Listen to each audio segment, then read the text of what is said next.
Gentlemen, councillors, officers and community members who may be viewing us, welcome to East Gippsland Shire's Council meeting of the 7th of December 2021.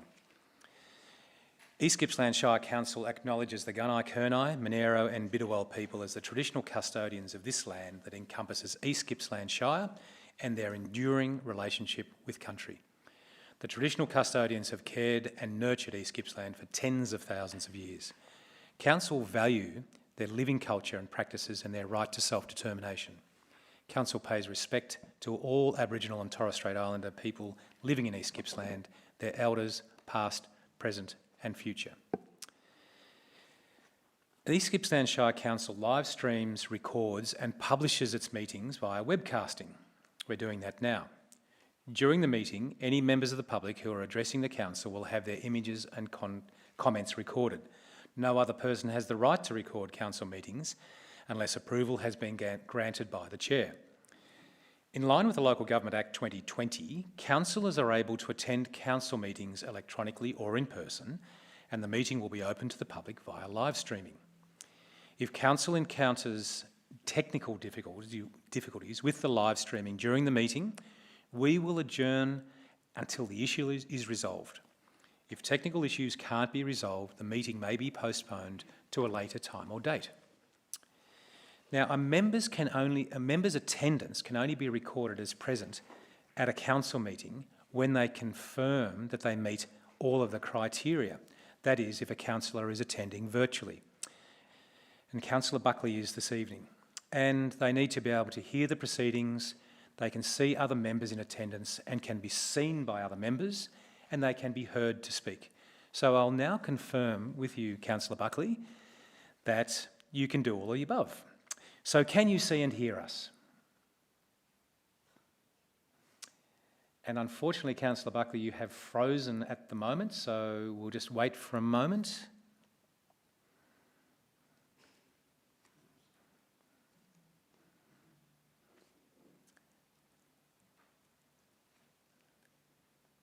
How are we going, Ben? We've got a little glitch there. Sorry, Sonia, if you can hear us, we'll just wait for you to unfreeze. And we've lost Councillor Buckley just at the moment. Stand by, please, everyone.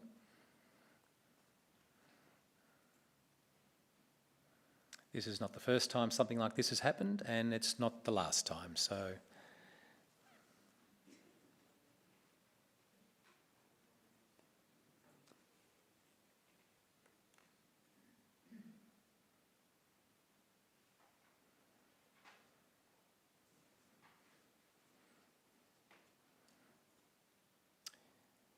Sometimes the silence is awkward, but I'm quite comfortable with it at the moment, councillors. We'll just wait for a moment until we... So thank you, Peter is just checking to see if Councillor Buckley is on the phone. We've had a couple of these little hiccups today with the connection. We've had a little bit of electrical storm activity, which I think does cause some problems like that in the best of cases. So we'll just stand by and see if we can get Councillor Buckley on. Oh, that's unfortunate. Doesn't sound...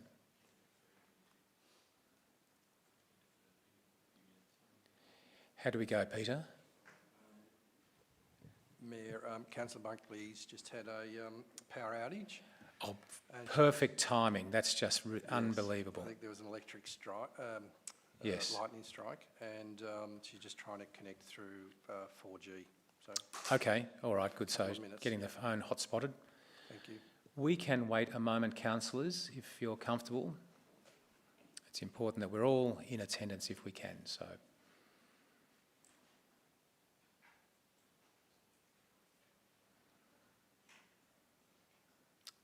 community members who are watching, I haven't frozen. We're just waiting for Councillor Buckley to rejoin the meeting.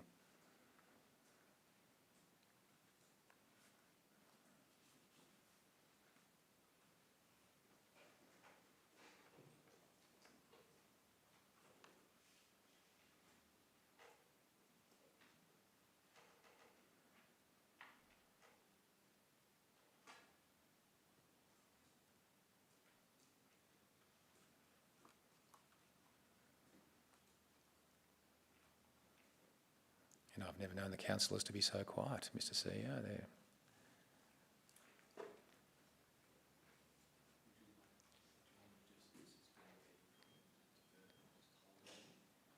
Why don't we wait for another minute? There's Councillor Buckley now. That's fantastic.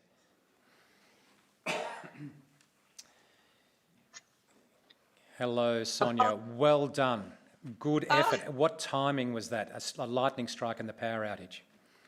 It has happened, but I'm using my phone and that's on the mobile network, so fingers crossed, and I do apologise. No, that's not your fault, and thanks for your flexibility, and we can see you perfectly. So this is where I was back at the point where, to confirm your attendance, I ask that you can see and hear us. Yes, I can, ma'am. Fantastic. Can you confirm the location you are participating from is secure to ensure confidential items are dealt with in a confidential manner? It is secure, ma'am. Fantastic. Thank you, Sonia. That's great. I'm really pleased that you were able to join us and get back in here. So, councillors, we're on to item 1.2, apologies, and I don't think we have any. No. Received, Mayor. Thank you. Item 1.3 is declarations of conflict of interest. Mayor, yes, I'd just like to declare I have a conflict of interest at item 7.4. It's a material conflict. I will declare it at the item and leave. Thanks for that, CEO. Councillors, we're on to item 1.4, which is a confirmation of minutes. So I'd like to pardon me? Oh, sorry, Mr. Cannizzaro, thank you. Mayor, I'll need to declare a conflict of interest as well for item 7.4. Thank you. Because I had to authorise the report to get it through the system and on the agenda, as I'm a direct report of the Chief Executive Officer. Thank you, and thanks for pulling me up there. Once I get started, it's on a roll. So thank you, Mr. Cannizzaro. That's duly noted. Councillors, a confirmation of the minutes of the council meeting held on Tuesday the 16th of November. So can I have someone? Yes, thank you, Councillor Stowe. Councillor Uri to second it. Did you wish to speak to the motion? No. Councillors, anybody speak against it? I'll put that to the vote that that's a true and accurate record. All those in favour? Thank you, councillors. Carried unanimously. The next meeting, councillors, is Thursday the 16th of December 2021, held here, 273 Main Street, Bairnsdale, commencing at 6 p.m. Item 1.6 is requests for leave of absence. None have been received. Yep, thank you, CEO. Item 1.7 has 3 items: petitions, questions and public submissions. Now, CEO, we do have some people who wish to speak tonight, but we're going to carry those on to item deferred business, item 3.1. That's correct, Mayor. So we have 6 people, yes. A mixture of people in person, online, and one person has requested that I read out their submission. Fantastic. Which we're able to do, and as you say, we will do that at the start of 3.1. Okay, so councillors, any of those where there'll be public submissions of questions of council, they're related to that item, so we'll move them straight before that item. Are there any notices of motion, CEO? No, there are none.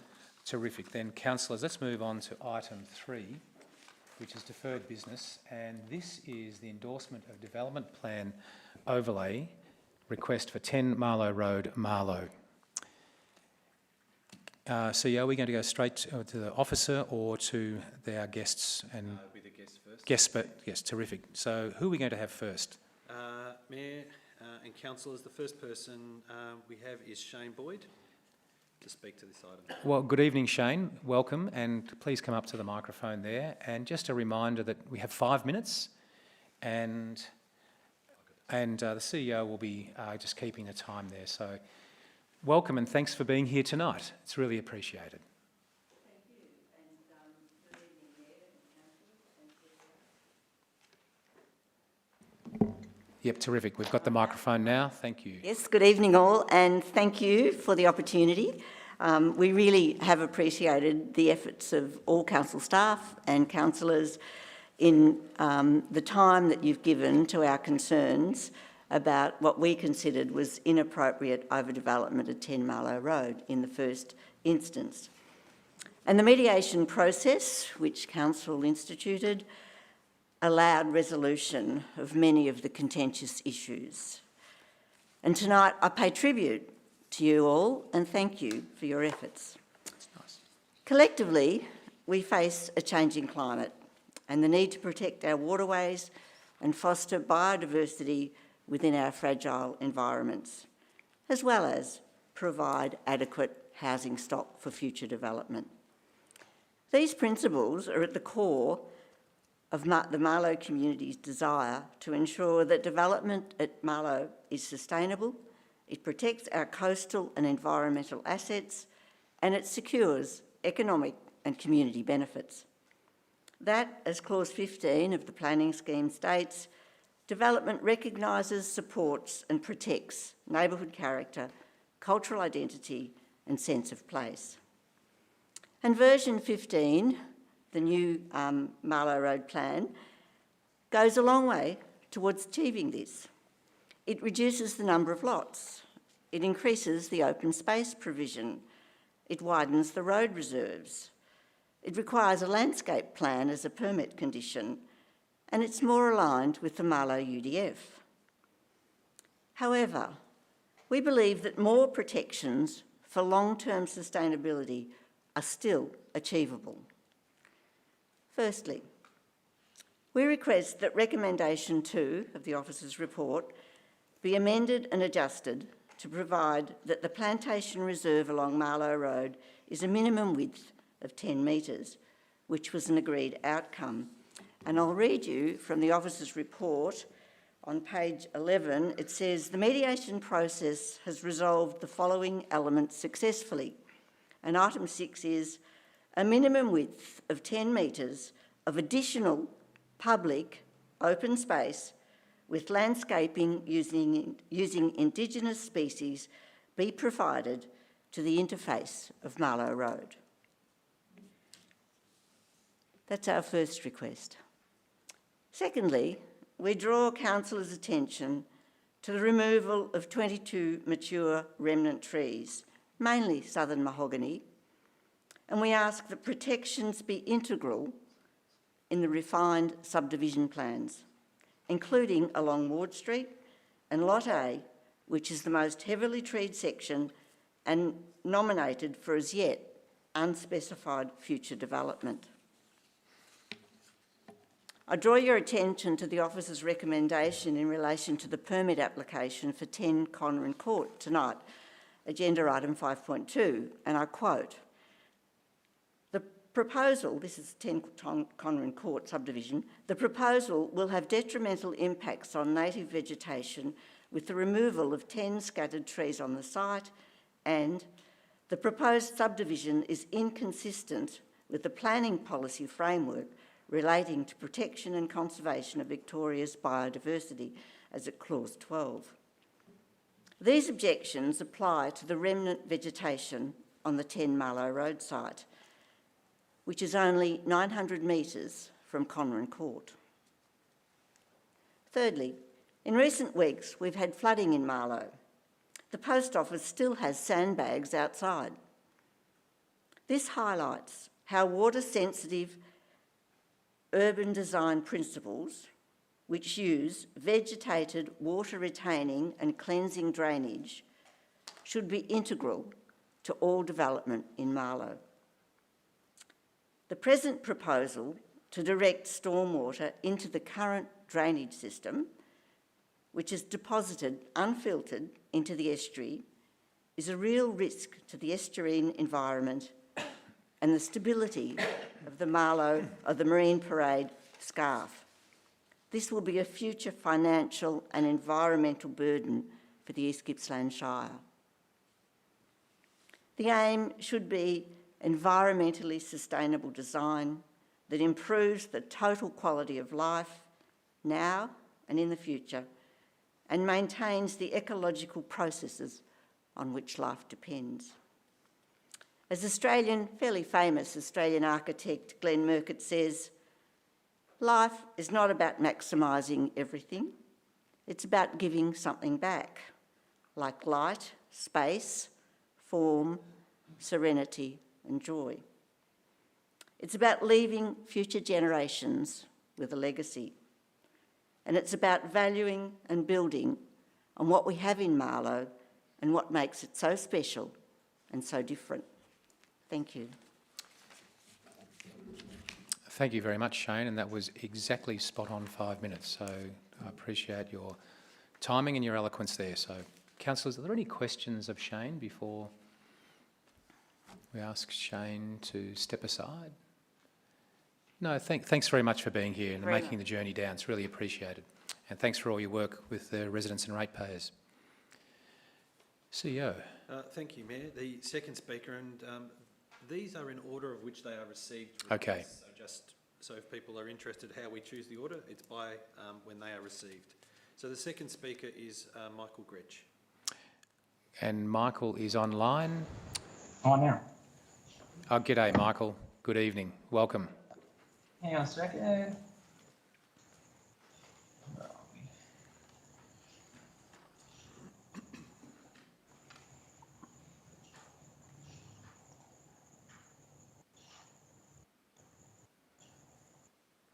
Sorry, can you see me or hear me? No, we can certainly hear you. Okay.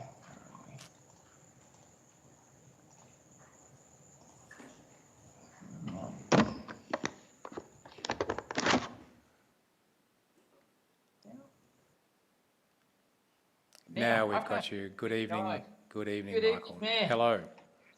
Welcome. G'day. So we're here in the chamber and councillors, we've got a full complement of councillors and officers. So you've got 5 minutes, Michael. Go ahead. Thank you, Mr. Mayor. It's been a long journey. I think you all appreciate the work that previous councillors, yourselves, some that were on the previous council, and some that are, and a lot of new people. There's been new officers, new directors, new CEOs in that period of time. Just a bit of quick background. Obviously, there was the previous plan had 104 homes on it. It complies with the law. It was improved in principle many, many years ago with the number of conditions. I think the only person that current councillor that's on there was yourself, Mr. Mayor. We spent thousands on reports to meet these conditions. Public consultations obviously happened, as you can see in the agenda there in front of you, in good faith. Initially reluctantly and a little bit upset with just how long the process has taken. We attended mediation, which I think was good, even though the officers recommended the 104 homes. Through mediation, it was a little bit different to what probably everybody thought. We had 10 people that were the most dissatisfied with the 104 plan, and the mediator come up with something that they'd be happy with. Those 10 people that were the most dissatisfied with the plan. We don't have to do anything, as we have a plan for 104 homes that follows all the guidelines and the law. That plan has been recommended not once, but twice now by officers, and obviously they're the experts. However, talking to people and councillors, and in good faith, we revised the plan, made a number of changes. We reduced the site to 87 homes, and we've obviously added a lot of green space. We're looking at vegetation screening all along Marlo Road. We think that the 5 metres is very generous for a very limited supply of land in Marlo. The revised plan has an approximate additional 10,000 square metres increase in open space on the site. Lot A that's there, it's been reduced in size by over 700 square metres. The open green reserve has been kept with a walking access for use as a park/picnic area underneath what a number of people are calling it this iconic tree. The site will have 17 less homes on the site, which is obviously, everyone's talking about financials, etc. So that's a lot of houses if you work out a lot of money that we're giving away, considering we've got a recommended plan already with 104. As you can see, some lot sizes were increased to cater for those who would like more land, and smaller lots sizes for some affordability and those who want some low maintenance. The mediated plan had a very large number of small lots on the site. The notice of motion didn't say that, so we haven't gone down to having all of those. There's basically nearly a third of the site on the bottom, and even that caravan park was meant to be between 450 and 550. We've got nowhere near that amount. Please keep in mind that although we've done our best to cater for all the demands and requests, that this revised layout makes some people happy and some not. It obviously removes approximately 7.65 million in housing construction, and that's obviously a lot of jobs that gets lost in the long term, and obviously it decreases the amount of homes in the town available for rent. Obviously at the moment there's not one single rental in Marlo or August, and I think that's a problem throughout East Gippsland. We can continue to add more and more and more, to this site and take away this, etc. But this, as you know, it just simply adds more cost to each block of land. It's pretty simple. Drainage, that's been a topic of, there's a number of things that happen. There've been 3 engineers hired through this process: council, their engineers, our consultants, their engineers, and an independent engineer as well. Have looked at the site and they've all said that's fine. You're most likely where the young local set up a Facebook page called Marlo Needs Homes just after the previous vote happened. Michael, sorry to interrupt you. We're just about done, so if you could wrap up your conversation, please, in 5 or 10 seconds. Yeah, it reads that this page is to discuss the need for Marlo to have more housing. We support the current 10 Marlo Road development. Almost 500 people in favour of the 104 lot subdivision, with the majority of people from Orbost/Marlo. The swell of support for this development is huge. There's not one rental in Marlo. Young couple recently resorted to going on a buy, swap and sell site to find something. Okay, then that's great. Thanks, Michael. We'll wrap it up there. Councillor, is there any questions of Michael? No, thanks so much. We appreciate your contribution and you being here tonight. Thank you. Thanks. CEO, who have we got next? The next speaker is Bill Koski. Good evening, Bill. I think Bill was on site, online. Sorry, he was online. There's Bill now. Terrific. Good evening, Bill.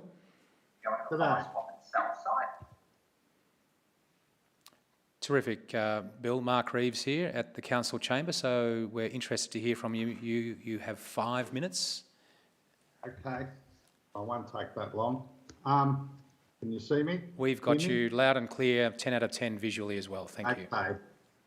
My name's Bill Koski. My family own a property on Marlo Plains Road, and for the past 40 years we have spent a good part of our year enjoying our living in our favourite part of Victoria. We really do love Marlo. Firstly, let me say I was impressed by the way the council dealt with the matter when it last came before it, and I thank you, councillors, for instigating a process that has resulted in most of the community's concerns being addressed. And I thank councillors, planning officers, Tim Biles and the proponent for facilitating that outcome. It is the nature of these processes that not everyone gets what they want. In my case, I would have much preferred the central drainage line that retarded and finessed stormwater, as proposed by Tim Biles, to the pipes and problematical retention pits proposed. Even so, the compromise proposal before you does address most of the major concerns raised by the community, except the 10-metre wide vegetated strip on Marlo Plains frontage, item 6 on page 11 of the Council's Officer's report, and I quote, "The mediation process has resolved the following elements successfully. 6, a minimum width 10 metres of additional public open space with landscaping using Indigenous species to be provided to the interface with Marlo Road. Despite this, the proposed 10-metre vegetated strip is not clearly dimensioned on the plan for approval. That is, a plantation reserve is shown but not dimensioned. This should be dimensioned at 10 metres. If there needs to be an adjustment to rectify this oversight, I suggest it can be rectified without any major change to the subdivision design. for instance, by shifting parts of the subdivision to the east. I participated in the community consultation part of the mediation and can confirm that this 10-metre wide vegetated strip was a major trade-off for not insisting on the service road proposed in the council motion and for accepting the layout design in the plan before you. Put simply, the community don't want to be shortchanged by the failure to deliver this outcome. Now I want to clarify one point. I have put forward the argument that the development plan does not comply with the requirements of the planning screen. The reasons for that are fairly complex, and there is some case law that might support that contention. On reflection, I don't think that argument is sustainable, so I'm not persisting with that matter. And I thank you for hearing me and wish you all well. Yeah, thank you, Bill. That's much appreciated, and thanks for your kind words there. Councillors, are there any questions of Bill Koski tonight? No, thanks, Bill, and thanks for your contribution and the work you've done with the community there and participation in those mediation sessions too, so that's been very helpful. Okay, thanks very much. Terrific. CEO, who do we have next? Thanks, Mayor. The next speaker is Michael Sadler. Evening, Michael.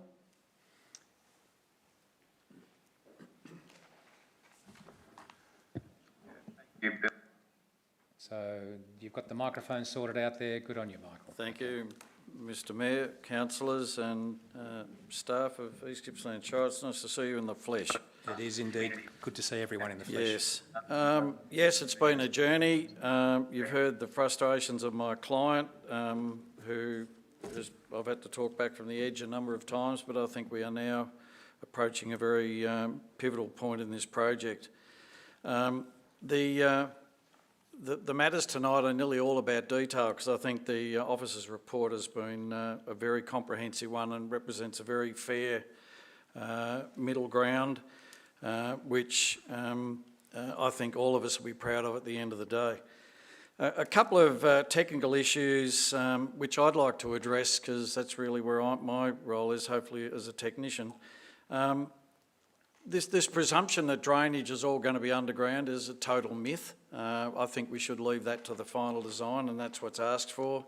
As Michael Gregg said earlier, we've introduced masses of amount of open space beyond anything else the municipality has seen in its developments, adjacent to one of the best natural waterways any town's got the luxury of having. And I don't know why we need more open waterways in the middle of a township. I think we should let the appropriate engineers deal with that. We're not here to solve all of the problems of Marlo's drainage system vis-a-vis the flooding of the post office. I'm not sure what we could do to that, but that's another point. The width of the reserve along Marlo Road, any of us who drive into Marlo on a regular basis see that the plantation abutting the walking track, the very well-used walking track that runs north-south abutting the Marlo Road frontage, this property knows that we've got masses of planting there already. Why would we need another 5 metres beyond the 5 metres we're going to give? What are we going to put in? We're going to end up with 15 metres. There's already 5 to 8 metres of planting width. What do we need another 15 metres of planting total for? I think it's appropriate to have 5 metres of extra, an appropriate fence, not a colorbond fence as required previously by the CFA, and then as the officers have recommended, a 5 metre building setback and some controls on material is more than enough to assure the gateway entry that everyone aspires to for Marlo is absolutely preserved.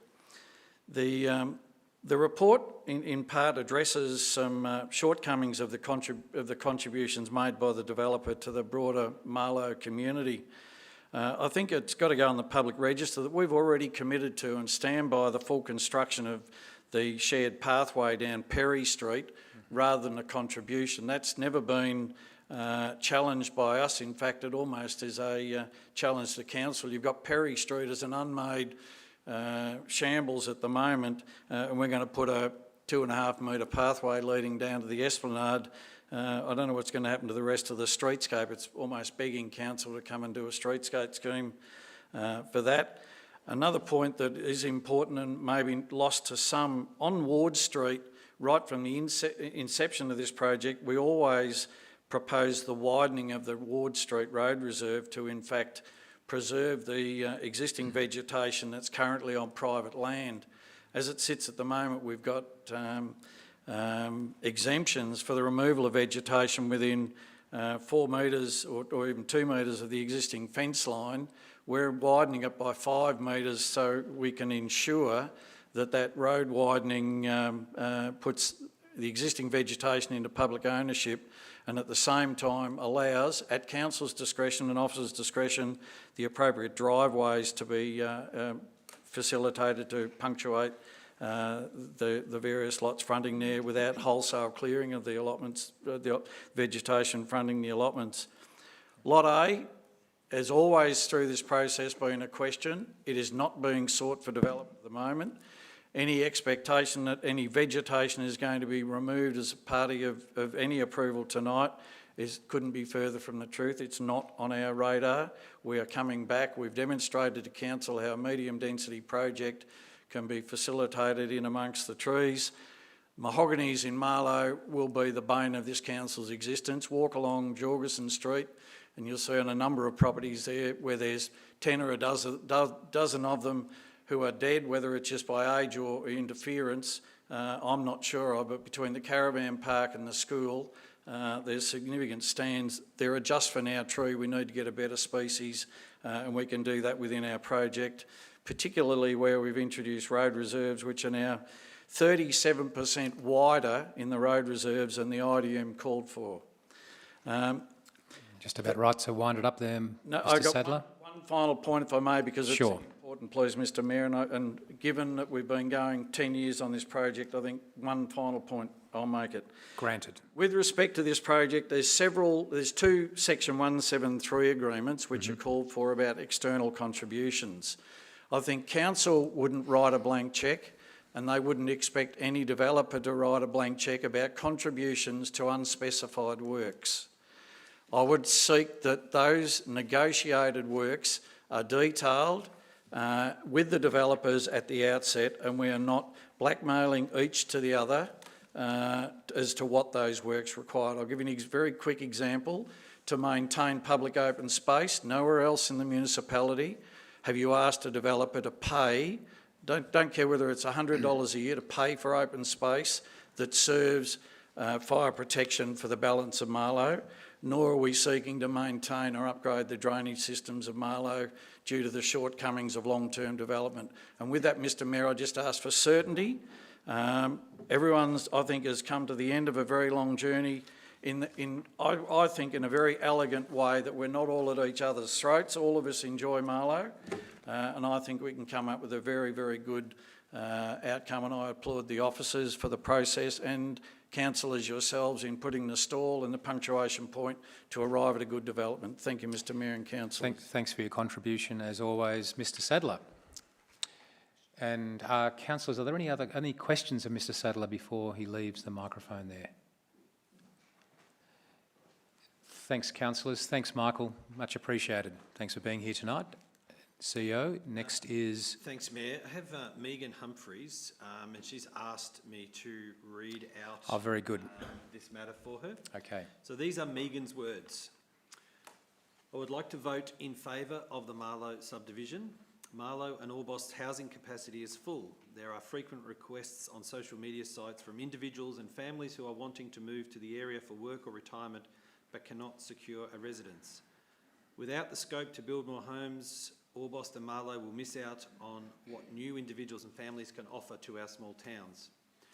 A small voluntary group, the Marlo Ratepayers Association's opinion should not be considered in this decision. It would set a precedent that community members can form groups on any Shire matters and influence decision making when in fact their opinion may not be that of a majority.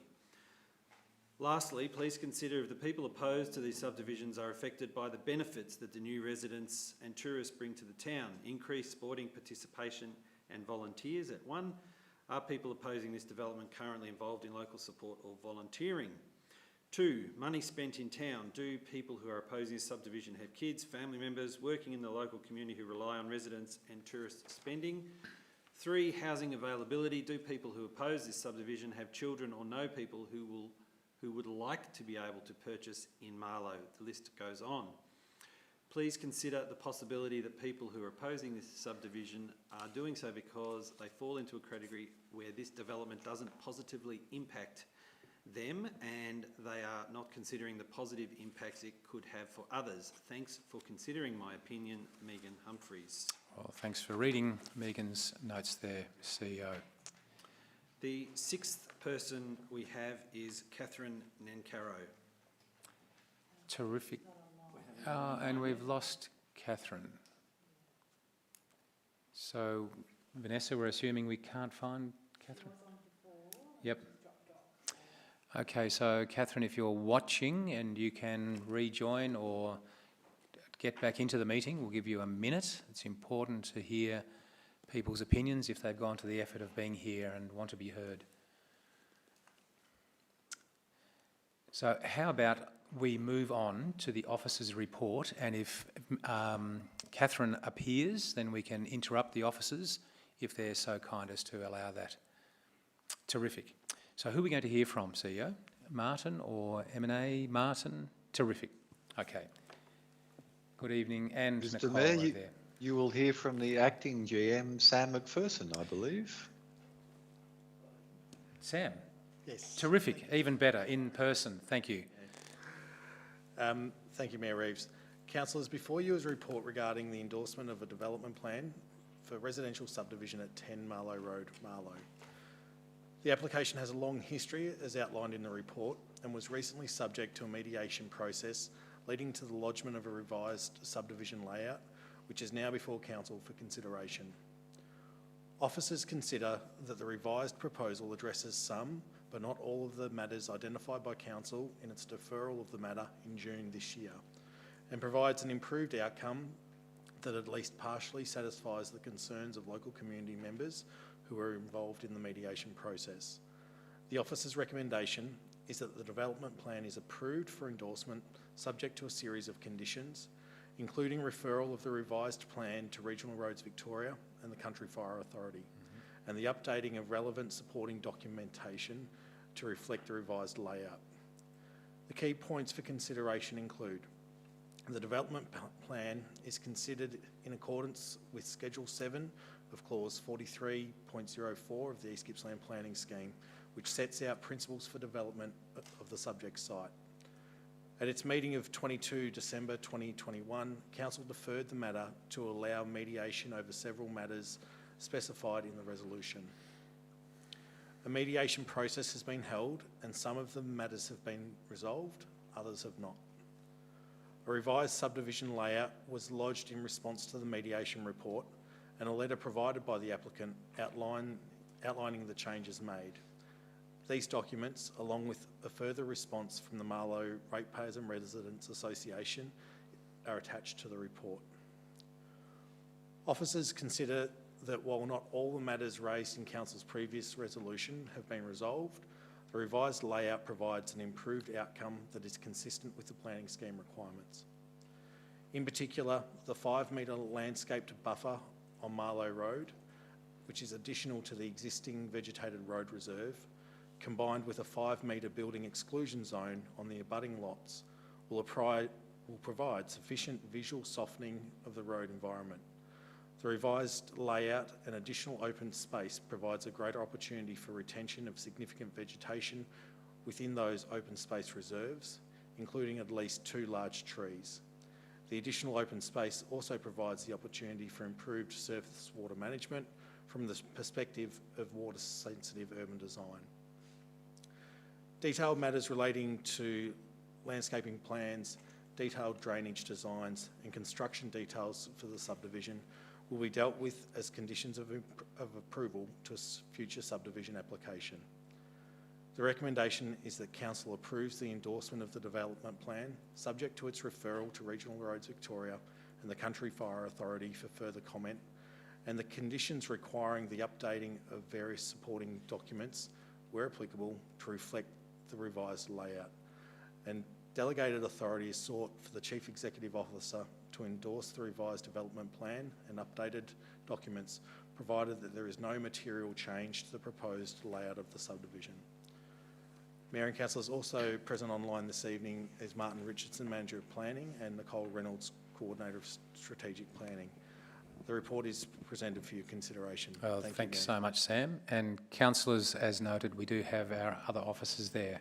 So I'll open the floor for questions, clarification, comments. Trevor, Councillor Stowe. Thank you, Mayor. Yes, you're welcome. If I could ask Martin a question. We've had a lot of discussion tonight about the road reserve, the 5 metres versus the 10 metres. I wonder if you'd like to comment about the pros and cons, please. Thank you for your question, Councillor Stowe, and through you, Mayor. Of course. We did speak with the council this afternoon and looked at aerial photographs of the site. So there is quite legitimate concern about the visual impact of development for motorists travelling down Marlo Road. There is currently some vegetation on the side of the road and a walking path that meanders through that. The proposal here is to add 5 metres of width to the existing road verge to be landscaped. And as councillors will be aware, the original requirement for a colour-bond fence, which was not loved by locals, will now be a fence in far more sympathetic materials.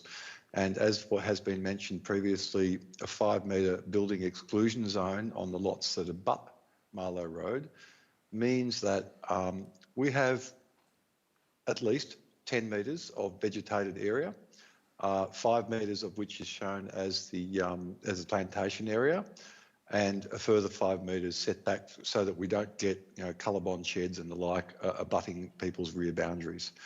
The officer's view is that this is sufficient to address the concerns of local community members about the visual effect of the development on Marlo Road, and we fully anticipate that we will require detailed landscape plans for that additional 5 metre plantation reserve to ensure that appropriate plantings are put in place to soften the appearance of the development for people travelling along Marlo Road. Councillor Stowe? Great. Thanks very much, Martin. Councillors, are there any other questions of officers about any matters? Councillor Buckley. Yes, thank you, Mayor. I do have a question, Martin, in regards to a question that was raised about section 173 of the agreement that imposes an ongoing special charge to future residents for maintenance of the reserve and provides a buffer, etc. And it was raised that this is not a normal procedure for developers to have to agree to. Can you explain to me why this, and also the mention of having a blank cheque, there wanted to be some sort of a surety around what that meant. So will that be provided to the developer in this case? That's a good question. Thanks, Councillor Buckley. Thank you, Councillor Buckley, and through you, Mayor. So 2 separate issues with section 173 agreements. The first relates to the bushfire protection zone. It is unusual for council to be asked to provide for a reserve that is purely for bushfire protection, and therefore the management of that reserve places extra imposts on council and the ratepayers. The proposal in the 173 agreement for that reserve is in fact that not that the developer pays for it, but that the residents do, because it is in their benefit. The purpose of that protection zone for bushfire is purely and simply to protect the residents of this development from the risk of fire, to the extent that that's possible. And therefore, they are the beneficiaries of the reserve. Council will be required to provide additional resources to maintain that reserve to meet the standards required by the CFA. And the Section 173 agreement relates to the imposition of a levy on the residents, not the developer, on the residents, for them to fund the additional requirements. I don't expect that is going to be a significant financial impost amongst 87 residents, but it is for their benefit, and it seems reasonable that the future occupiers of this land should pay a small levy to support the maintenance of that land by council, so that the rest of the ratepayers of East Gippsland are not subsidising that effort. The second matter relates to infrastructure, and I do concede the concerns of the applicant in relation to the kind of blank cheque approach. Thus, the wording of the condition, I think it's condition 5 in the report, in the recommendation, has more recently included some clarification that states that we will only seek contributions from the developer for infrastructure which is required to deal with direct impacts of this development. I must admit, previously it looked a little bit like an open cheque. We have sought to clarify that condition for council to adopt so that any requirement in that agreement for a contribution to deal with local infrastructure is only directly related to the impacts of this development. That is, we won't be seeking the developer to build a playground somewhere else or whatever it is. And our approach will be to negotiate in good faith with the applicant through this process to ensure that any contribution which is sought by council is directly related to the impacts of this development. And of course, there are processes of legal review that are available to the applicant should he seek to challenge those negotiations. Thank you. Thank you very much. And also just in regards to the process, it's been, even just in my short term as a councillor, it's been very interesting to see people coming together and trying to resolve issues, and community having a voice, which was very important, but also for developers to be, so forthright in trying to address that. I just commend everybody's involvement. It's so important for rural communities to have new dwellings to support job growth and economic development, of course, but we must be mindful of having green spaces, especially in urban areas, to ensure that we don't heat up those areas too much, which is happening in denser populations. Well done, Nicole. I know you've done a lot of work on this over the years, and to everyone else that's been involved with it. And I know everyone's not going to be completely satisfied, but let's hope we're a lot closer to it now. So thank you. So good comments, Councillor Buckley. That's a comment rather than a question, but noted, and you're very welcome to make those if and when it's resolved as well.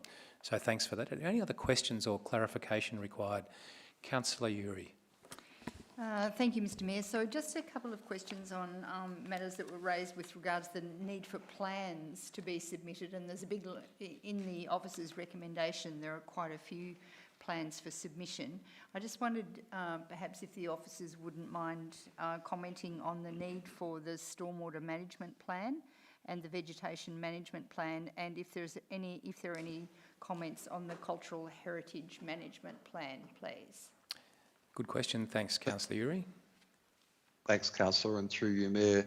That list of plans does look like quite daunting, but I can assure councillors that many or most of those plans have previously been provided. That was a requirement of the original development plan overlay inserted into the planning scheme. The reason for us listing those plans, and we've referred to, I think we've used the words addendums or updates of the plans, is that, of course, we now have a different subdivision layout. And so, for example, if a plan for vegetation management referred to a subdivision layout of 102 lots, it now needs to refer to a subdivision layout of 87 lots with a open space corridor through the northeast direction, etc. So what we're simply seeking to do there is to lock into place a requirement that any of the supporting plans which have already been prepared will need either to be updated or to have a short addendum to confirm that they still relate to the revised subdivision layout. So stormwater management plans, which are at a broad level, vegetation management plans, etc., at a broad level, will need to simply be updated to confirm that they are still relevant and applicable to the revised layout.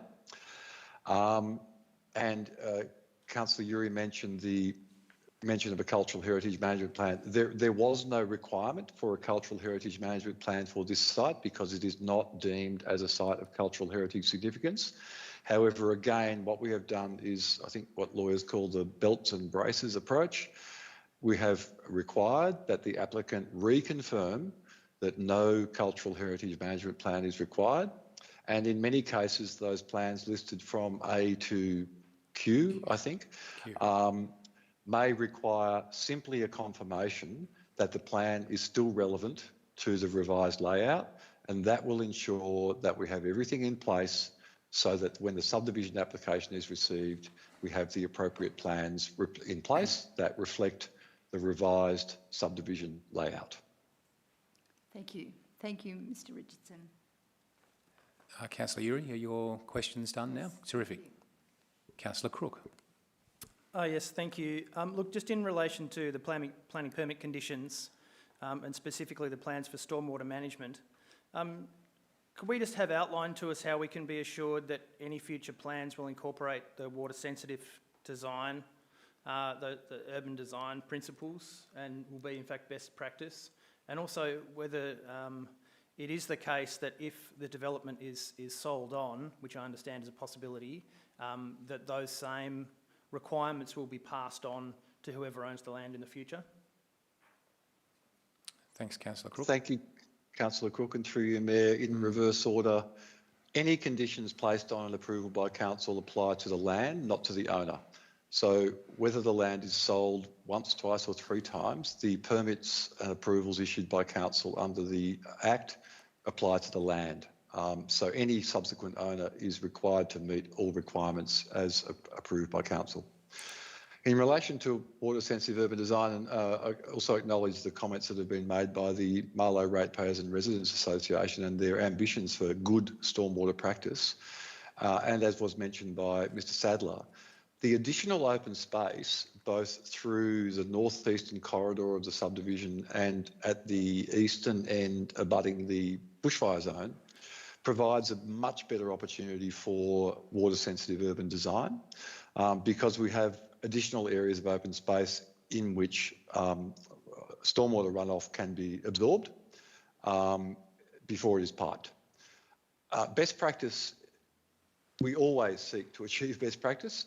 Sometimes it's difficult, but I would say from a technical point of view that the increase in open space in this revised layout provides a much better opportunity for innovative approaches to urban stormwater management, and the detailed stormwater plans that will be required at subdivision stage will set out those requirements, and we will work with the applicant and their technical advisors to ensure that we get the best possible outcome in terms of, I'd say in particular, reducing the possibility of nutrients entering the estuary.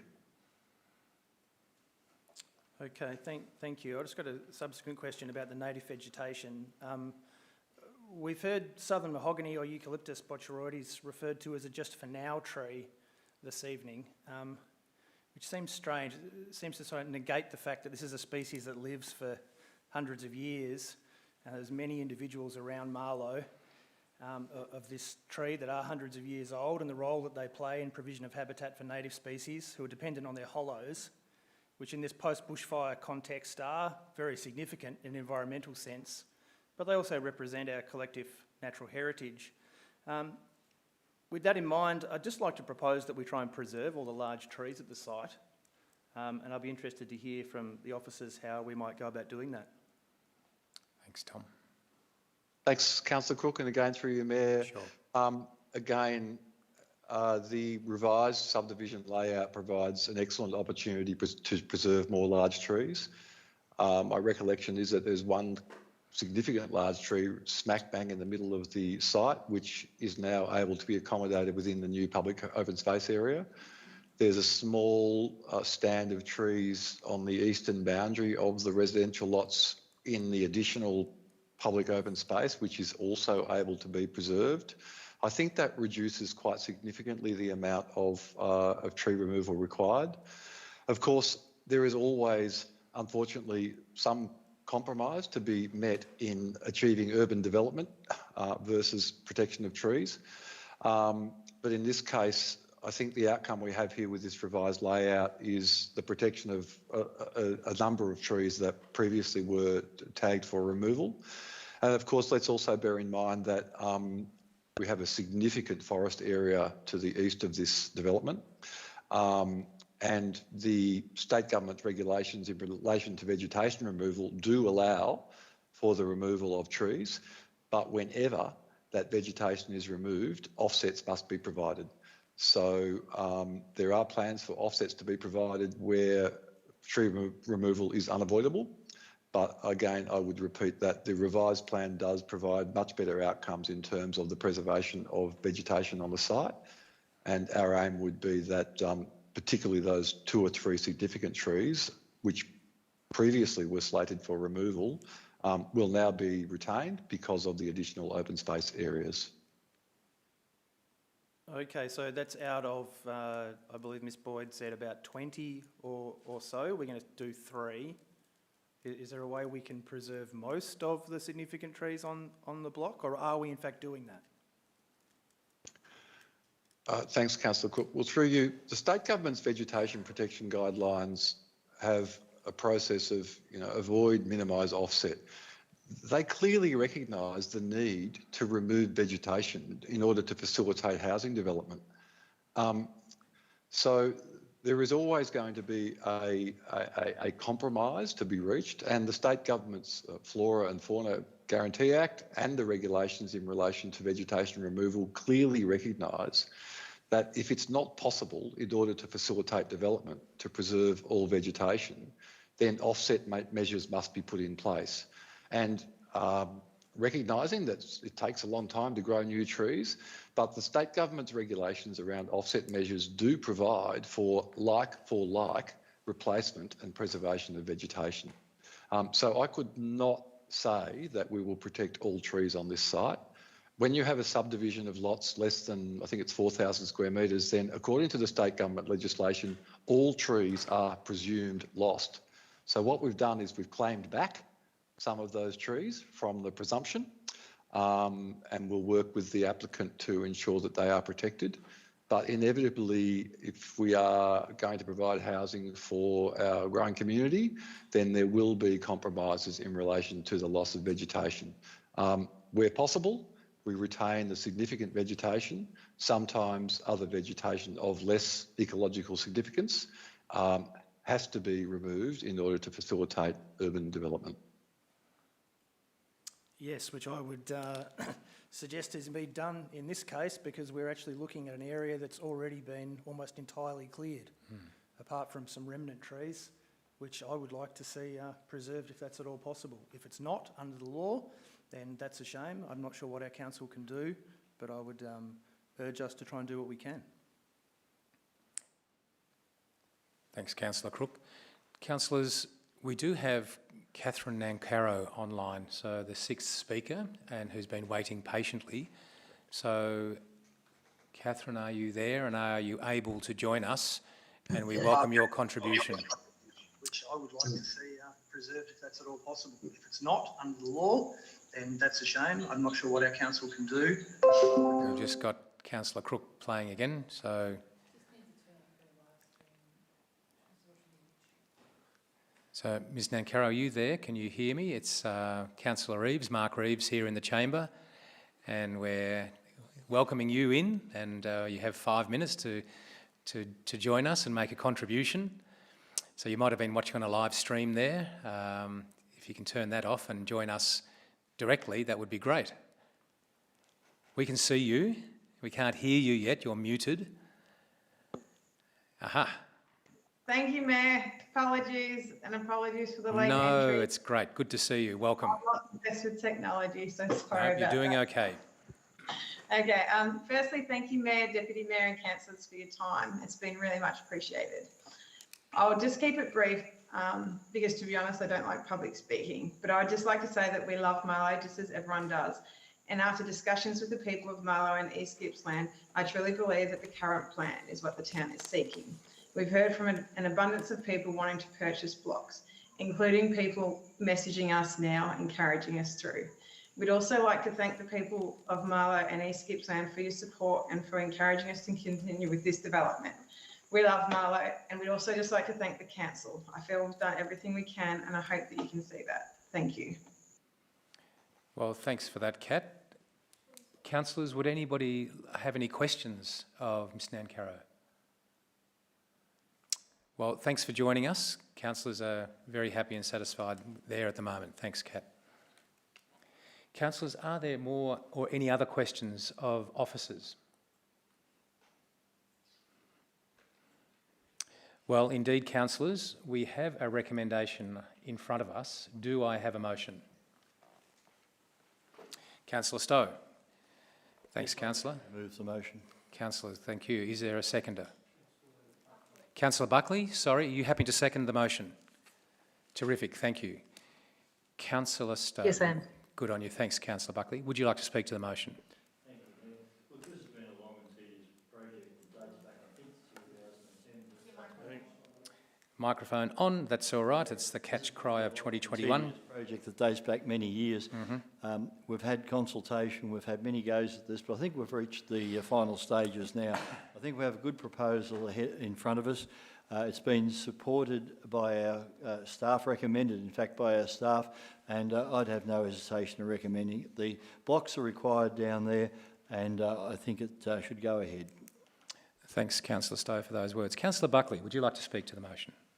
Yes, I would. Look, it's been a really interesting engagement process, and I think we've done well as a council to engage community and let their voice be heard. We've also had a lot of understanding, as Kat, the last speaker, had pointed out, that we definitely need to have new dwellings. Rural Victoria will need at least 87,400 new dwellings over the next 15 years. And failure to provide the extra homes could mean an annual gross regional product loss to rural Victoria of between $200 million and $1 billion. So this is what we're up against, you know, in our rural communities. So we want to do the best by the environment, but we certainly must do the best for our people as well. And I think we've struck a balance here. Not everyone's going to be happy with it, but I think we've come to that precipice where it's time to move forward, to develop, but to develop with good conscience. And so I commend this motion. Thanks, Councillor Buckley, for those words. Councillors, is the motion opposed? Would anybody else like to speak to the motion? Councillor White and then Councillor Crook. Thank John. you, Mayor. Basically, backing up what Councillor Stowe said in moving the motion, I too would like to congratulate the way the system has worked this time. This has been around for a long time, but I'd like to my thanks to the community for all the consultation and how they have come together, because when this began they were poles apart. I'd also like to thank the proponent Michael Gretsch for what he has done. I mean, it is his project, but he has come a long way from where he sat initially, and also to thank Michael Sadler and his team for the way they have now redesigned and brought this together. And I think, you know, it's not going to be perfect from everybody's point of view, but it's very close. And I commend this project now for the citizens of Marlo, for the need of more residential property. Thanks, Councillor White, those words. Councillor Crook? We want this development. Everyone wants this development, but it's always been a question of how, not if it goes ahead. So I just acknowledge too that it's been on the books for a long time, and I'd just like to acknowledge all the people who have contributed to the process. I think it's been a good demonstration of democracy in action. We had a plan that most people weren't happy with. Now it appears most people are generally happy with, not entirely, including myself, but that's the way things go. I think it's good. Marlo needs it, and so I'm happy for it. Thank you. Thanks, Councillor Crook. Would anybody else like to speak to the motion? Well, councillors, I will, and I'd like to echo many of your comments, but in particular the many people who have contributed to this process. And I think our community and our town and our region pardon me, needs a project that unites us and takes us forward in that optimism. And as you said, Councillor Crook, it's a good project, and I'd like to think that don't let perfect get in the way of good, but it will be perfect for a lot of people who want to live in Marlo, who see an opportunity there, and I think we've got a great outcome here, and I think that the process, the journey, the climb up the mountain has been really terrific, and I really commend everybody who has been involved, and in particular the community, the proponents, and everybody else who's had an input. So, councillors, having said that, I'll put the motion to the vote. All those in favour? So, yeah, that's carried unanimously. Thank you, councillors. Very good. You might like to take a drink of water, all, and thank you for those who have attended tonight online and here with us, Mr. Sadler and Ms. Boyd. Thank you.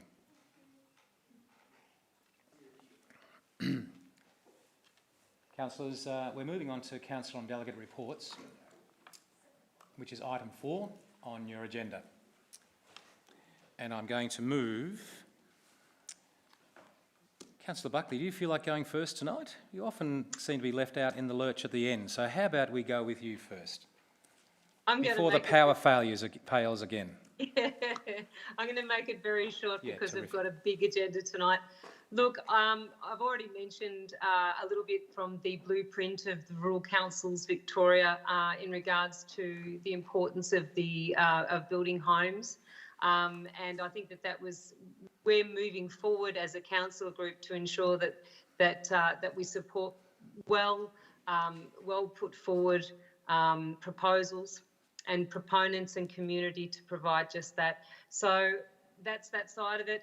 The only thing I can report locally is that I did finally get down to the bottom of the SAC track, and what a destination it's been. So I really commend the council for opening that access up for the high country community, for fisher people to go with their boats. It's an incredible part of the world.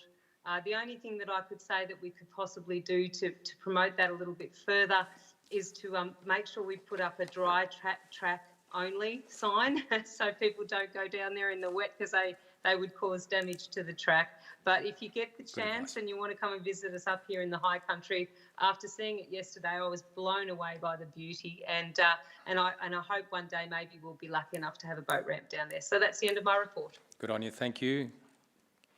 Councillor Greeson, are you happy to go next? Thank you, Mayor. I hope you are, because we're going that way. Yes, okay. I don't have a choice. Thank you very much. It's been a very busy 3 weeks for me, and there were 9 events and activities I've attended, but I'm only going to speak to 3, so it's okay. The first one I want to talk about is the decision by Minister Wynne about the Kalbar Operations Fingerboards Mineral Sands project. And I'm going to quote from his executive summary. In December 2016, Minister Wynne, who's the Minister for Planning, decided that an environmental effects statement was required for Kalbar Operations Fingerboards Mineral Sands project.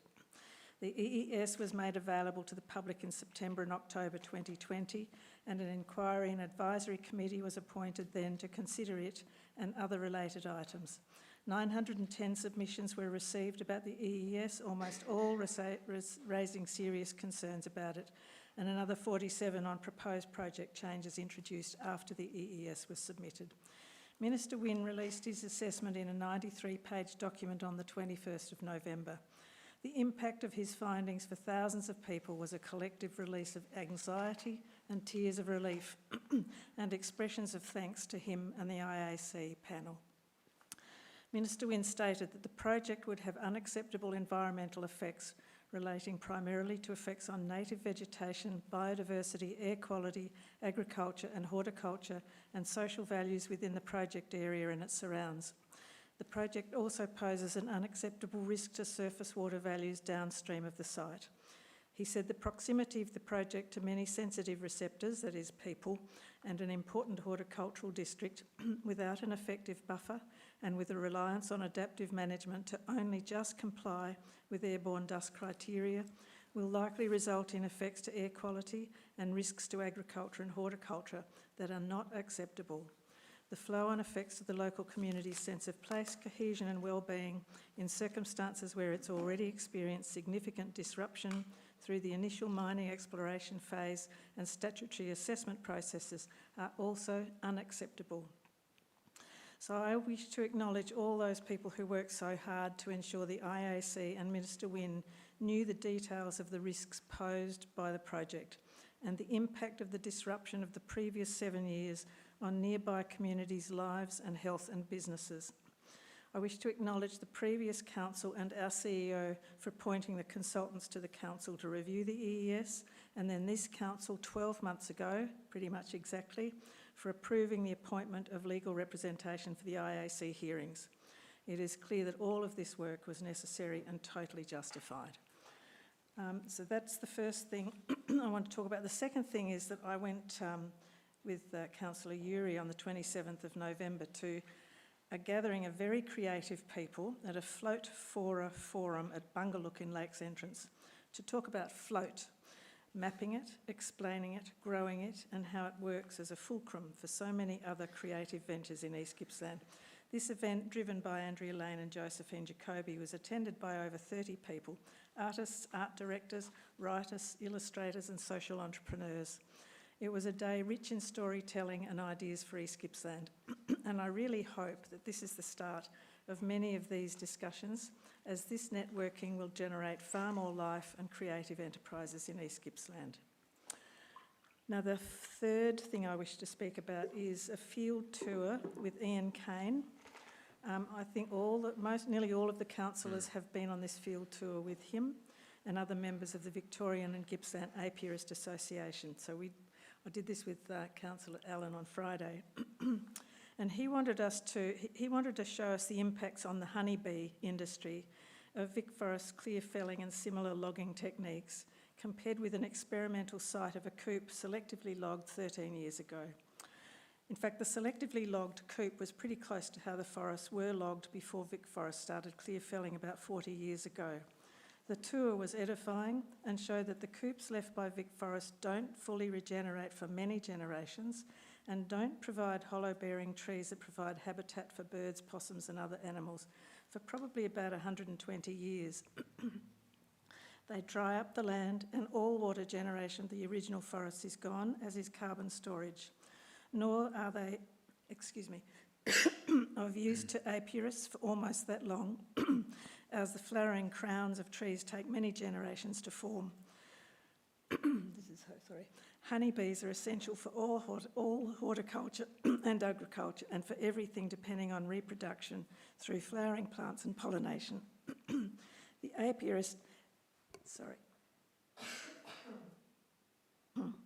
The apiarist industry generates billions of dollars of product in Victoria every year. So Vic Forest fell-cleared coops are incompatible with any other use or value of the forest for generations in the instances of coops that are successfully regenerated and probably forever in those coops where regeneration has failed. We're losing significant amounts of our forest forever using these logging techniques. There are different ways to have a timber industry and protect our forests forever for us, for biodiversity, for water catchment and carbon capture, and for many, many productive uses of the forests.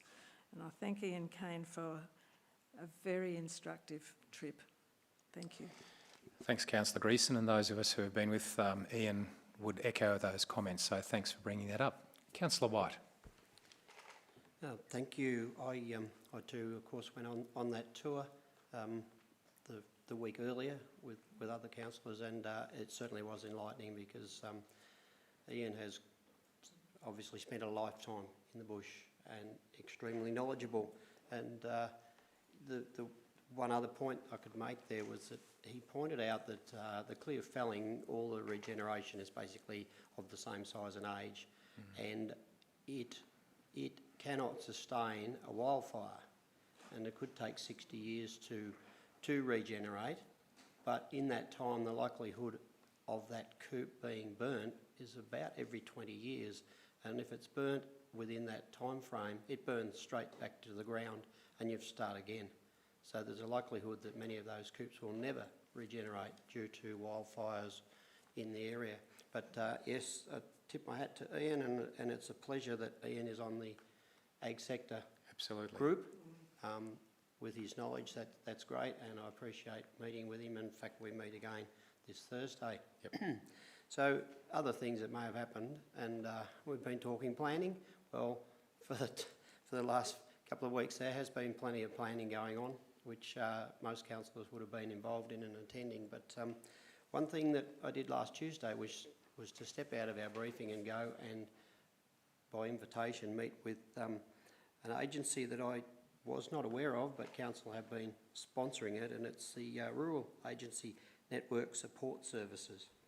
And Julie Jackson, somebody I've got to know over the years, has kindly invited me, and it's a multi-agency committee which are still working tirelessly, and it does include AgVic, they represent, but there's also all your bodies like the CWA and Neighbourhood House, but they're right in amongst society in dealing with people who are still struggling for all sorts of reasons, but mostly lack of resources, and i.e.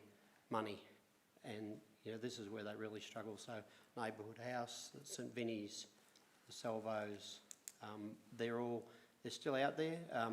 Gippsland Farmer Relief still making hampers for people. Other groups that are just supplying ready-made meals on a regular basis for people. So it was a really, really great meeting, and I got a lot out of it, and I'd just like to acknowledge that these people are still out there giving of their time to support those who are not very well off. Yeah, thank you. Good on you. Thanks, Councillor White. Good reminder. Much appreciated. Councillor Van Diggle. Thank you, Mayor. I did have a few things written down, but maybe in the spirit of saving time, we have a long agenda, so I'll keep it very brief. But I've been really happy to have in-person events again. It's been good to see people face to face, and this time of year it's really hard to get to everything. But I've been able to attend a few things, and one of my highlights was actually an online webinar last week, which was the Nature-Based Tourism Forum. So we left the briefing a little bit early to go to that, and it was more of a listening to what's currently happening. But for me, my mind went to all the opportunities for young people and the potential employment that can come from it. You look at towns like Mallacoota and Cairn River and Marlo that are so nature-based. So for me, it just was in my head of all the potential jobs that could come out of it for young people. So I was really happy to hear about that in the Dark Skies project. Had never heard of that before, but it's really exciting because I know I go to the Bluff and Eagle Point to go stargazing. So it's an exciting project. And I also just wanted to say thank you that we were invited to the planning forum last week. Obviously that we were just there as observers, but it was really interesting for me to get some context into what's happening, and it sounds like there's going to be really great changes in our council planning department. So that was really interesting for me. I also attended the Fennings breakfast event with the intermodal freight train, which unfortunately the freight train couldn't come because there was problems with the track. So, and we're all standing in the rain and soaking wet, but it was great to be there. And just my last comment, I've been doing a lot of community visits in the last few weeks. I've gone to Orbost, Cairn River, Mallacoota, Ensay, Swiss Creek and Omeo in the last 2 weeks alone. So it's been a busy 2 weeks. And I've used that time to really talk to communities and business owners, and I've got lots of feedback, which I will put into an email. I won't put into the public platform yet what has been said, but I will definitely raise some of the issues that I've heard with the councillor group this week. Good on you. Thanks for being so busy. And isn't it incongruous that the Nature-Based Tourism Forum was online? Yeah. Anyway, let's get out into the outdoors as much as we can. That's my humble Correct. advice. Let's go to all those places. Absolutely. Councillor Uri, good evening. Thank you, Mayor. And like the other councillors, I'll be submitting a written report, but I'd just like to focus on quickly on 3 events that I've been to. One of the notions in futures is that we should scan for what are the things of most interestingness are arising. What are the emerging new groups or activities that really catch our attention? And I think I've been to 3 in the last. Lucky you. Which are they? I know. Councillor Greason has already mentioned the Fora event. Now, this group of arts, nominally arts people, but they're creatives. I think we're so lucky to have them in our community. And if you ever get to be invited by the Float group, if you imagine being invited to the venue, a beautiful mud brick art centre, and with a whole lot of creative people, with music and fabulous food and a discussion, importantly, then you're likely to hear some fantastic new emerging ideas. So thank you to them. We had a wonderful day on the 27th of November. The second one, and this was with Councillor Crook, we were invited to the Gippsland Ag Group Research Farm, and I know Councillors White and Councillor Reeves weren't able to go that day, but we were hearing a little bit about a project funded by Meat and Livestock Australia aimed at moving the industry towards climate resilience, specifically to explore the relationship between profitability, productivity and greenhouse gas emission and carbon sequestration. So again, some really energetic discussions with these young, smart agricultural people who are really going somewhere. So another place for us to keep an eye on, to nurture, I think, to nurture all that new thinking that's coming out from that forum. And finally, I was invited to speak to a group called the Meetung Science Forum. And after many delays, I think I had about 5 or 6 invitations last year, but they kept being delayed because of COVID. Finally managed to get there. Another really interesting group, and this is perhaps an older group, quite a few retired people, but really interesting careers. A lot of people still very engaged, writing submissions to various things, and just very interested in policy and where we're going. So I enjoyed speaking to them. I'm not sure that I'll be invited back. Maybe I will, I don't know, but I don't think that'll be the last we hear of them. I think they will be a very engaged group in our community. Thanks, Mr Mayor. Well, thank you, Councillor Uri. Sounds like you've been cognitively and spiritually nourished by all of those people, and good on you for it. And I hope that I get an invitation from the Meetung Science Forum. Yes, just put that out there in case you're watching. Councillor Stowe, good evening. Thank you, Mayor. Eddie Maguire, the great Eddie Maguire, used to go on television 9:30 every Thursday night and he'd say what a big week has been in football. Well, I'm here to tell you, councillors, what a big 3 weeks has been in council. I've been out nearly every day, and I know that a lot of you others have as well. I'm just going to mention 2 items. So, Councillor Mary, who's the resident expert on art, and I come from a position of having failed art at year 12 at high school, has taken me to the art gallery on a number of occasions, including last week, where I had the pleasure of opening the exhibition, in fact 2 exhibitions there. And it's great now that the COVID restrictions have been relaxed somewhat to see a capacity crowd there enjoying the art. And the art consists of, and Mandy showed me all this, the traditional, the not so traditional, even wire fencing, 80-year-old wire fencing recycled and hung on the wall, and it looked quite good too, I must say. So it was good to attend that function. On a more sobering note, I was also invited to attend the opening of the Orange Door. Now, that's in the old Commonwealth Bank building in Main Street, Bairnsdale, and it's the Orange Door is a domestic violence organisation. They employ 40 staff. Now, 40 is a huge number of staff, and it indicates what a huge problem domestic violence is.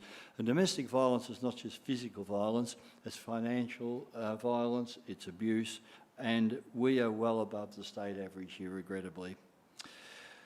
A lot of the Aboriginal community were present at the opening, and the GJAC CEO, Jason, addressed the group, and said that they would be working closely with the Orange Door to improve the lives of those who are being abused. Domestic violence is, as I said, a real problem here, and the police were there, and the staff have employed quite a number of select Aboriginal people to work within them, to work within their group, and I'd like to wish them well in their endeavours. I hope it goes well for everybody's sake. Thanks, Councillor. Really important. Councillor Crook. It has indeed been a busy couple of weeks. I guess as we get towards the end of the year, everything just gets compressed, and what hasn't been done still has to be done. So I too have been to a lot of different events, and I've really appreciated Ian Kane's forest tour and the improvements that we just have to make in that forest management space. The Fennings launch was great too, some huge opportunities there for our region and agricultural production, and the export of our goods to other markets. And I also went to the Gippsland Agricultural Group's research farm to talk climate change adaptation and how we can best do that with our farmers, and particularly with the funding from Meat and Livestock Australia. So they were all great highlights. I'm also pleased to inform the councillor group and the community that I was successful in being re-elected to represent Victoria, along with another councillor from the west of the state on the National Australian Coastal Councils Association. That's fantastic. Well done.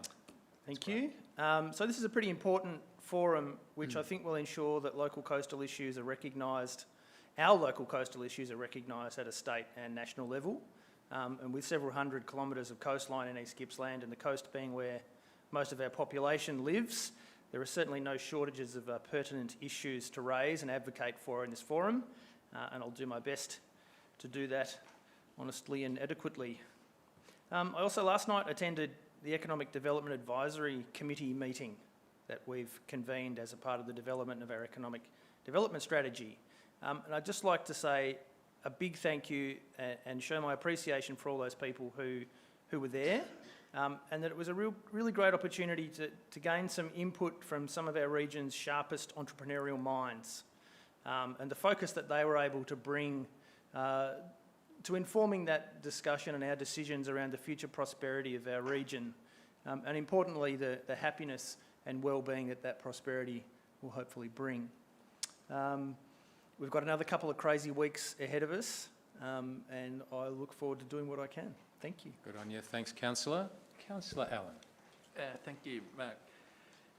Look, one of the things I've been enjoying greatly, every time I go down the street in Lakes, every time I come into Bairnsdale, is the Parks and Gardens display of flowers, and I think that it's well worth acknowledging and mentioning just how beautiful they look. And one of the highlights of every trip I do up here is to go down McLeod Street and the lily display between here and Service Street, or whichever one it is. Absolutely beautiful. So congratulations to the Parks and Gardens. It's really good. On the 20th of November, I had the pleasure of attending the Scout Hall over here in Gould Street, I think it is, and witnessing the presentation of a Queen Scout medal to Kieran Dwyer. And what an outstanding young fella Kieran is, and he will no doubt be a leader in whatever walk of life he chooses. So I congratulate him. And last week, I think it was, Fiona and I attended the Leader AGM and Town Meeting Forum, and it was a very well attended function. We had a very good question and answer session, and I think what was acknowledged over and over was the fact that the Shire are very engaged with the community in Lakes and heeding people's wants and desires when it comes to developments within the town. So that was a really good event.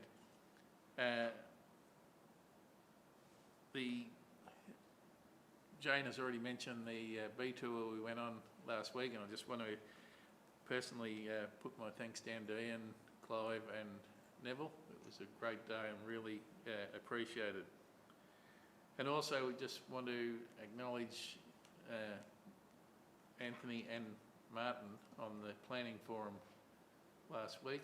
I think that was a major step forward in planning and you know, just creating relationships with all players in the area, and I think it was a really, really worthwhile event, so I thank you for that.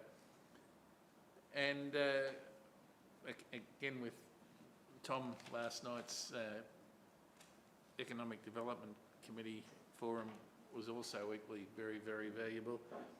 And I also just want to acknowledge the opening of Fennings Intermodal.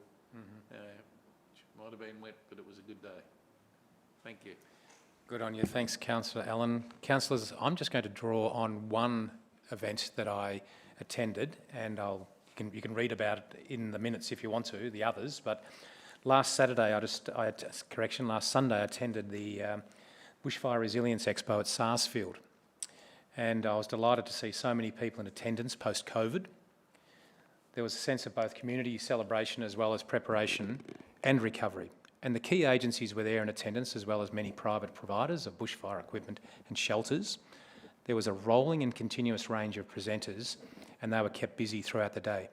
And I was really delighted to see so many local residents, visitors, and also the CEO of Bushfire Recovery Victoria, Carmel Flynn, in attendance. That was important. Councillors, these meetings, and also like the Swifts Creek Orkra Recovery Barbecue Music and Film Night, are critical to community recovery. We know the fracturing effects of emergency and disaster, and COVID has prevented the most affected communities from being able to reconnect and undertake those critical rebuilding processes.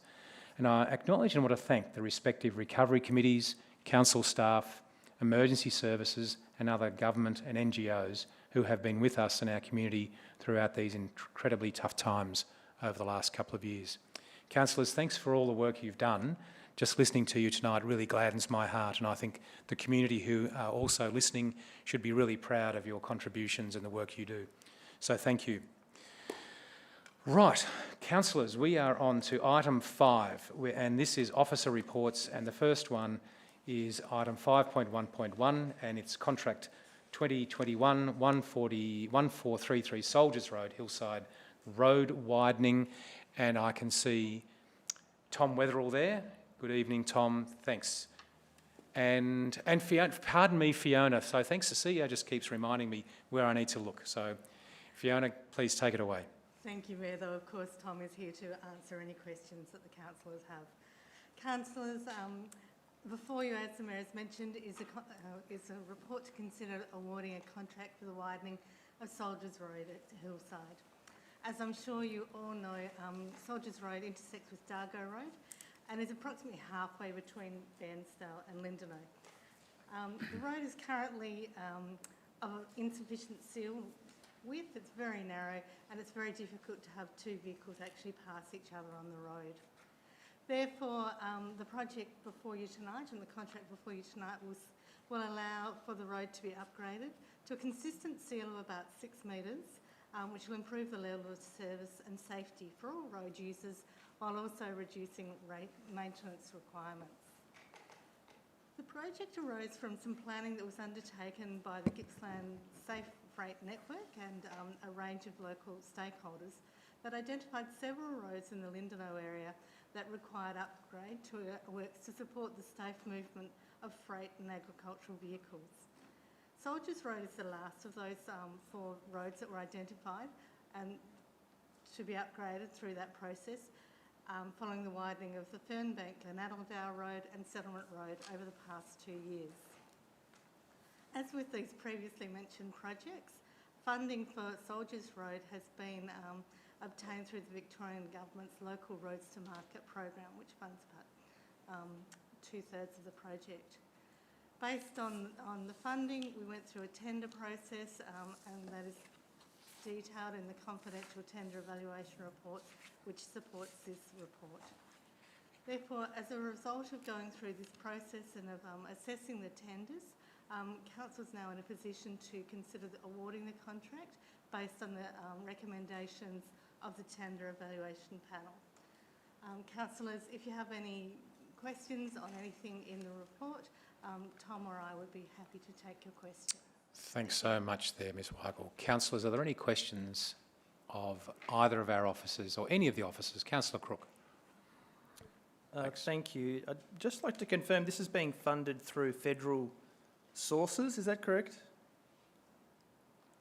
It's one of those funding programs. Sorry, Tom, I'll pass over to you. Go ahead, Tom. Go, Tom. Thanks, Tom. Through you, Mayor, thank you for the question, Councillor Crook. The grant from the Australian Government AgriLinks program is for $702,000, funding in excess of 3/4 of this particular project. Thank you. Thanks for that, Councillor Crook. Councillor White. Thanks, Mayor. Fiona, you said in your introduction that this was the last of 4 roads, but you only spoke of 3 named roads. I was wondering, is that an error or is the one that's been forgotten? I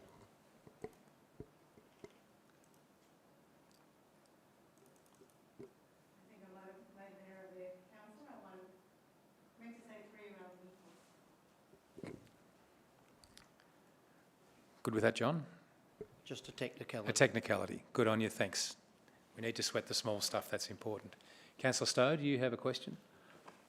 No, I left the microphone on inadvertently, Mayor, but thank you for asking. Terrific. Councillors, are there any other questions of officers? So, councillors, the report is contained in the confidential section of the agenda, but we have a motion in front of us, which is where I think we need to go now, CEO, isn't it? We have a recommendation. Do we have a motion? Thanks, Councillor Allen. Do we have a seconder?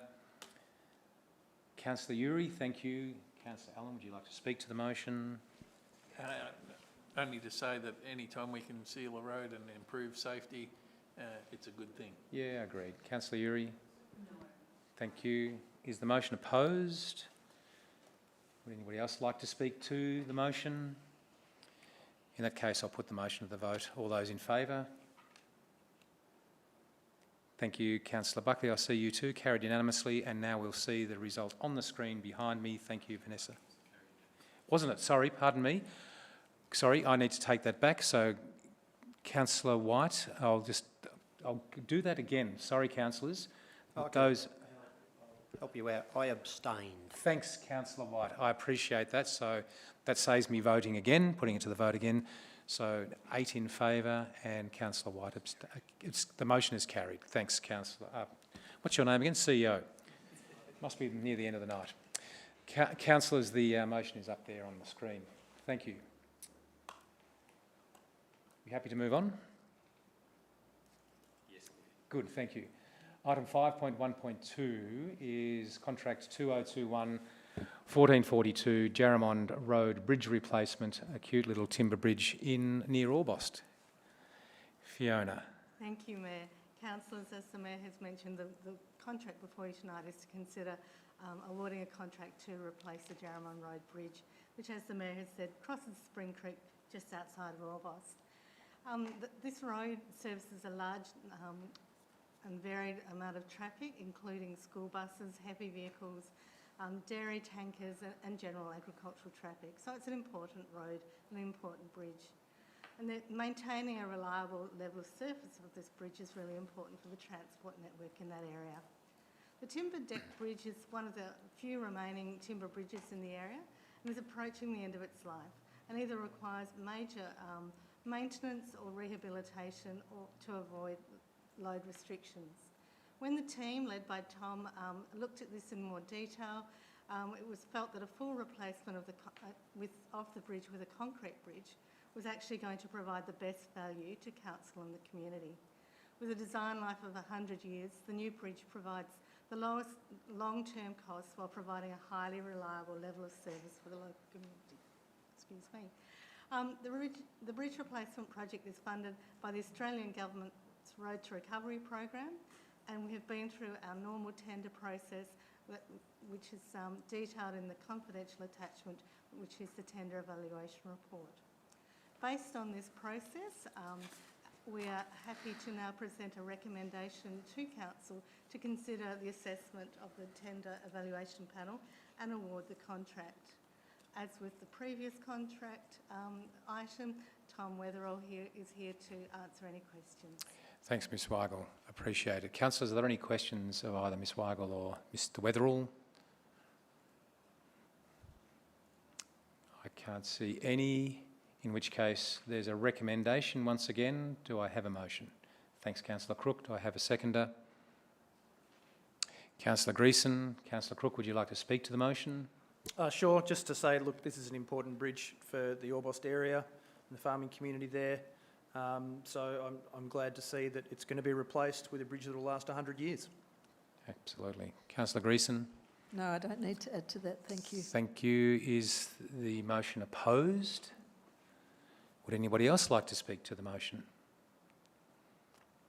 Thanks, councillors. In which case, I'll put the motion to the vote. All those in favour? Carried unanimously. Thank you, councillors. And we will see that on the screen, the recommendation on the screen now. Thank you.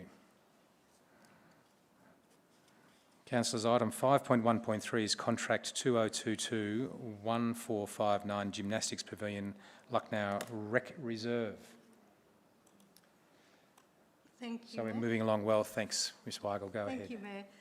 This is the third of our contracts before Council tonight, and a very exciting one, and I'm sure there's a lot of our community who are very excited by this proposal and the contract, the recommendation that's before you tonight. The report considers the awarding of a contract to construct the East Gippsland Gymnastics Centre, which will be situated at the Lucknow Recreation Reserve. If we cast our mind back to 2018, when Council adopted the Bairnsdale Sporting Facilities Plan, this plan recognised the need for a multi-purpose gymnastics centre as part of the Lucknow Rec Reserve as a high priority for the region. Gymnastics has long been a very popular sport in East Gippsland and much needs, or have needed for a long time, an appropriate home. Participation in gymnastics has grown to close to 500 members, with limitations associated with the existing facility, resulting in significant waiting lists for additional members. The existing facilities used by the Gymnastics Club are not available for use at all times and are not designed for gymnastics. These constraints with the existing facilities result in an inability to expand the club to meet an increasing participation demand or host competition events. This project to construct a purpose-built and fit-for-purpose gymnastics facility will address these current constraints, greatly increasing participation and providing opportunities for gymnastic events within East Gippsland. Given the need for the project and its benefits for the community, the Victorian State Government, through the Sport and Recreation Victoria Local Sports Infrastructure Program, Strategic Facilities Fund, has provided $800,000 towards the project. I'd also like to make special mention and acknowledgement of the East Gippsland Gymnastics Club, who is providing a significant contribution of $100,000 towards the project as well, with the remaining project budget provided by Council. As per our normal processes, a tender evaluation panel has been formed to undertake the assessment of the tenders, and the outcomes of that assessment are provided in the tender evaluation report, which is a confidential attachment. We're now in a process to recommend awarding of the contract to Council, and Tom Weatherall is here again to answer any questions. Well, thank you for that summary of an amazing project. Councillors, are there any questions? Councillor Uri. Thank you, Tom. I've asked this question before, but I wondered if you wouldn't mind reiterating what sort of solar panel system and energy system will be installed with this building, please? Through you, Mayor, Yes, again, please. thank you for the question, Councillor Uri. So, as part of this project, we have considered the energy needs in quite a high level of detail. We're currently, separate to this contract, procuring a 20 kilowatt nominal grid-connected PV system. So that's been sized to provide for the energy needs of this building, and that will include the energy needs of radiant heating that's utilised in these types of facilities, and also hot water. So effectively avoiding the need for a gas connection in this instance, so that the building will be the building's energy will be provided predominantly by the 20 kilowatt PV system, and supplemented by grid-fed green energy, as all of council's facilities currently are. Thank you. Wonderful. Thank you, Tom. Thanks, Councillor Uri. Councillors, any other questions of clarification? Councillor Van Diegel. I noticed in the report it says it's going to happen in 2 stages, and this is obviously just for stage 1. After stage 1, will it already be ready to be utilised? And what will stage 2 actually look like? Great question, thanks. Thank you. Through you again, Mayor, and thank you, Councillor Van Diegel, for the question. Stage 2 is related to the access road. So that access road will service the Gymnastics pavilion. It'll also ultimately service the residential development to the east of the site, and the facility itself, the Gymnastics pavilion, will be operational and functional as a result of the first stage. Those second stage access road and car parking works will provide a better level of access and amenity, however won't be critical to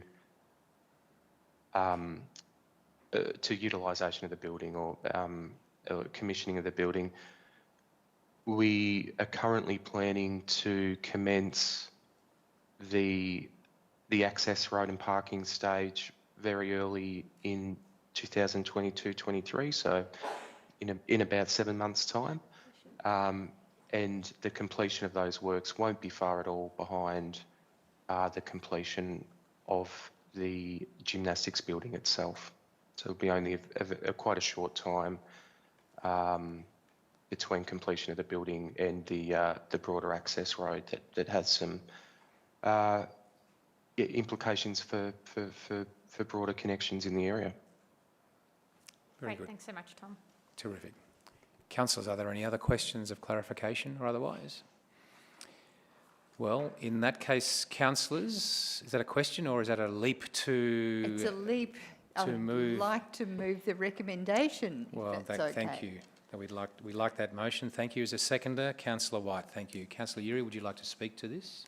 I think this is a really exciting project, and I'm very happy to commend it to my fellow councillors. I can't imagine that it won't be fully supported because it's such a wonderful, amazing facility for our community. I'm sure I'm not the only one in the room who has family members who were part of the Gymnastics Club, or perhaps still are, and know what value it brings to community. So really look forward to the building of this new facility and seeing it well utilised. Thanks, Mr Mayor. Thanks, Councillor. Councillor White?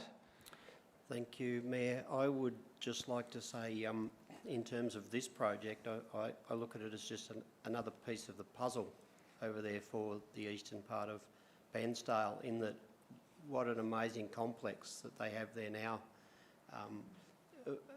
Originally, the table tennis pavilion, new netball courts, new change rooms, new pavilion for the footballers and netballers, and now it pretty much becomes a premium site.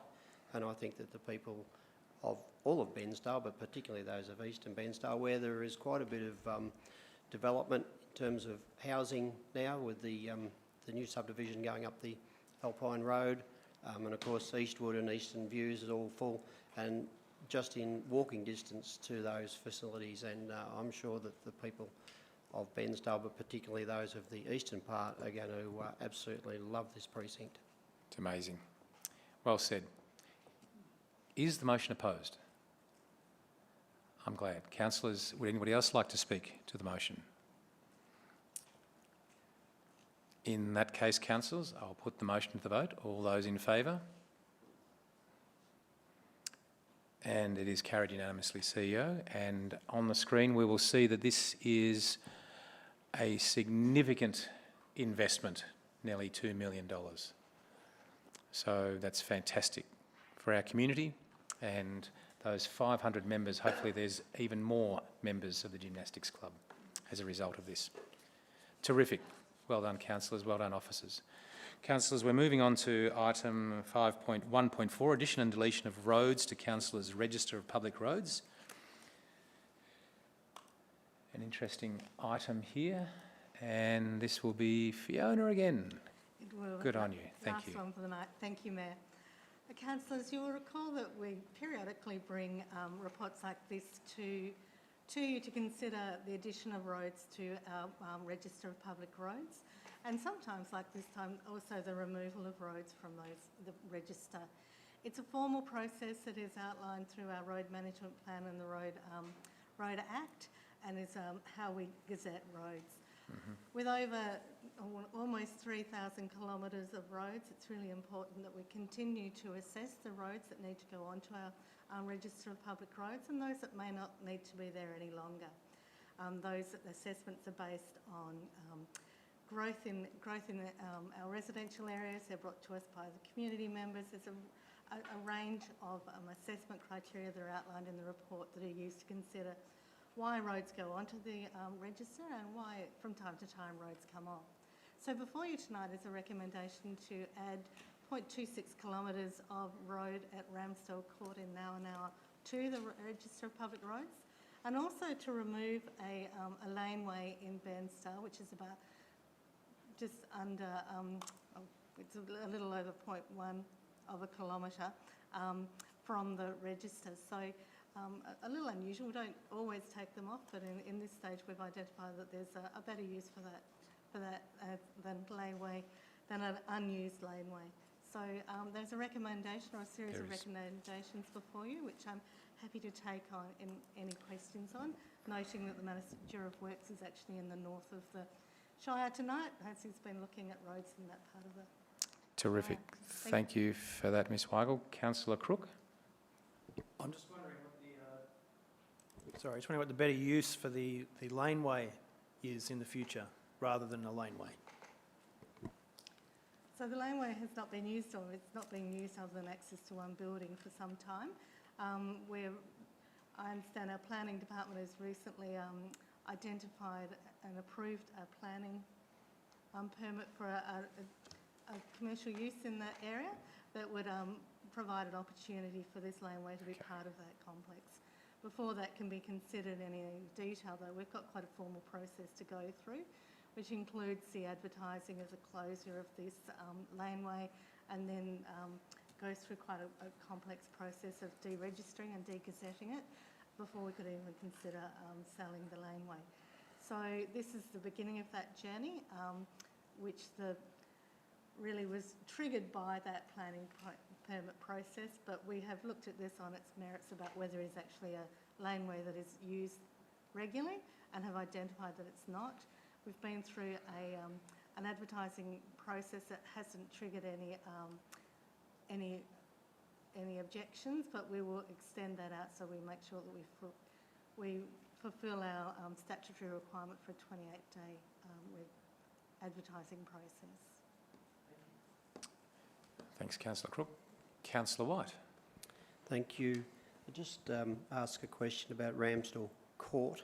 Is that a newly formed road, or is it just to actually designate it as a road? And the question there would be also, is it named after the Ramsdale family who owned the mill, and of course both Mr. and Mrs. Ramsdale have well passed on, but I was just wondering if that's the reason for the naming of it. Look, I wish I could answer that. I think that it sounds like that would be the reason why, but I must admit I haven't researched the name. The reason for adding it to the road register and formally recognising it as a road is that there is a number of residences that are now built which have this as their primary residence, and this is their primary access. So this allows us to maintain safe access to those properties. So the track has been there, the road has been there in some form for quite some time, but this would actually allow it to be formalised and put onto our maintenance program. Thanks, Councillor White. Councillor Crook? Just wondering in relation to the laneway, have we been approached by the proponent of proposed development there, or is this something that's been on the agenda for a while? So the laneway is part of a laneway network that we have sold components of over time. So there used to be a laneway that went in the other direction and bisected this, which was built on some time ago. So the laneway network in this area has been identified as really not serving the functions that it was originally put in place for a long time ago as part of the parish of Bairnsdale. So as part of the planning process and as part of the development of the land abutting it, we were approached about selling the laneway. We indicated that whilst it wasn't being used in any form or with any great heightened use at the moment, we really wouldn't close the laneway unless there was a higher and better use for that land. So we encouraged the proponent to go through their planning permit application process, which was independently assessed by our planning area, and didn't really take into consideration the tenure of the road at that point in time. So really it was allowing that process to go first, because that would identify whether there was a higher and better use for this and whether there was indeed a planning permit issued for that road. Now that there has been a planning permit issued, we can consider the release of the laneway through this process. So, as we've said, the first bit of that is to advertise and de-gazette the road or the laneway, and then it would be to go through a secondary process, which is to value and consider the sale of that process of that laneway. Councillors, are there any other questions? If not, there is a recommendation in front of you. Do I have a motion? Councillor Stowe, Councillor Allen, Councillor Stowe. Yes, I'd like to move the motion. The laneway that's been spoken of was actually there to service the house at 48 Pike Street owned by Mr Rowe, and that was many, many years ago. Mr Rowe passed away some years ago. The house no longer exists and the laneway's of no use. Again, it was used, as Fiona said, to service Bairnsdale Electrics, which is being demolished for the new liquor store that's going in there. So it makes perfect sense to do this. So I think we should approve the... Great, thanks for your knowledge and history and memory. That's appreciated. Councillor Allen. It's indeed a pleasure. Yeah, nothing to add. Thanks, Mayor. Thanks, councillors. Is the motion opposed? Would anybody else like to speak to the motion? In which case, I'll put the motion to the vote. All those in favour? And carried unanimously. Thank you, councillors. We're moving on to 5.2, Place and Community, and 5.2.1. This is planning permit application. Thanks, Sam. I can see you behind there. This is 345/2021P, and this is 10 Conran Court, Marlo, and it's a proposed 3-lot subdivision and removal of native vegetation. So, councillors, we should be right to go with Sam. Take it away. Thank you, Mayor Reeves. Councillors, before you is a report regarding planning permit application 345/2020P. The application seeks the approval of a 3-lot subdivision and the removal of native vegetation in the low-density residential zone, where the officer recommendation is to issue a notice of a decision to refuse to grant a permit on the grounds outlined in the recommendation. Key points for consideration are: the application was subject to public notification and 6 objections were received. The mediation session was held, but no suitable compromise could be achieved. Officers then asked the applicant if they would consider modifying the proposal to 2 lots in order to minimise the loss of vegetation, but the applicant declined. Officers consider that the proposal is inconsistent with the subdivision decision guidelines of clause 3203 of the planning scheme, relating to the protection and enhancement of the natural environment and the character of the area, including the retention of vegetation and fauna habitat. The potential impacts on existing neighbourhood character and amenity of an existing residential area are considered to be unacceptable. Also present online this evening is Martin Richardson, Manager Planning, and M&A Maston, Acting Senior Land Use Planner. The report is presented for your consideration. Thank you, Mayor. Thank you, Sam. Councillors, are there any questions, comments, clarifications required?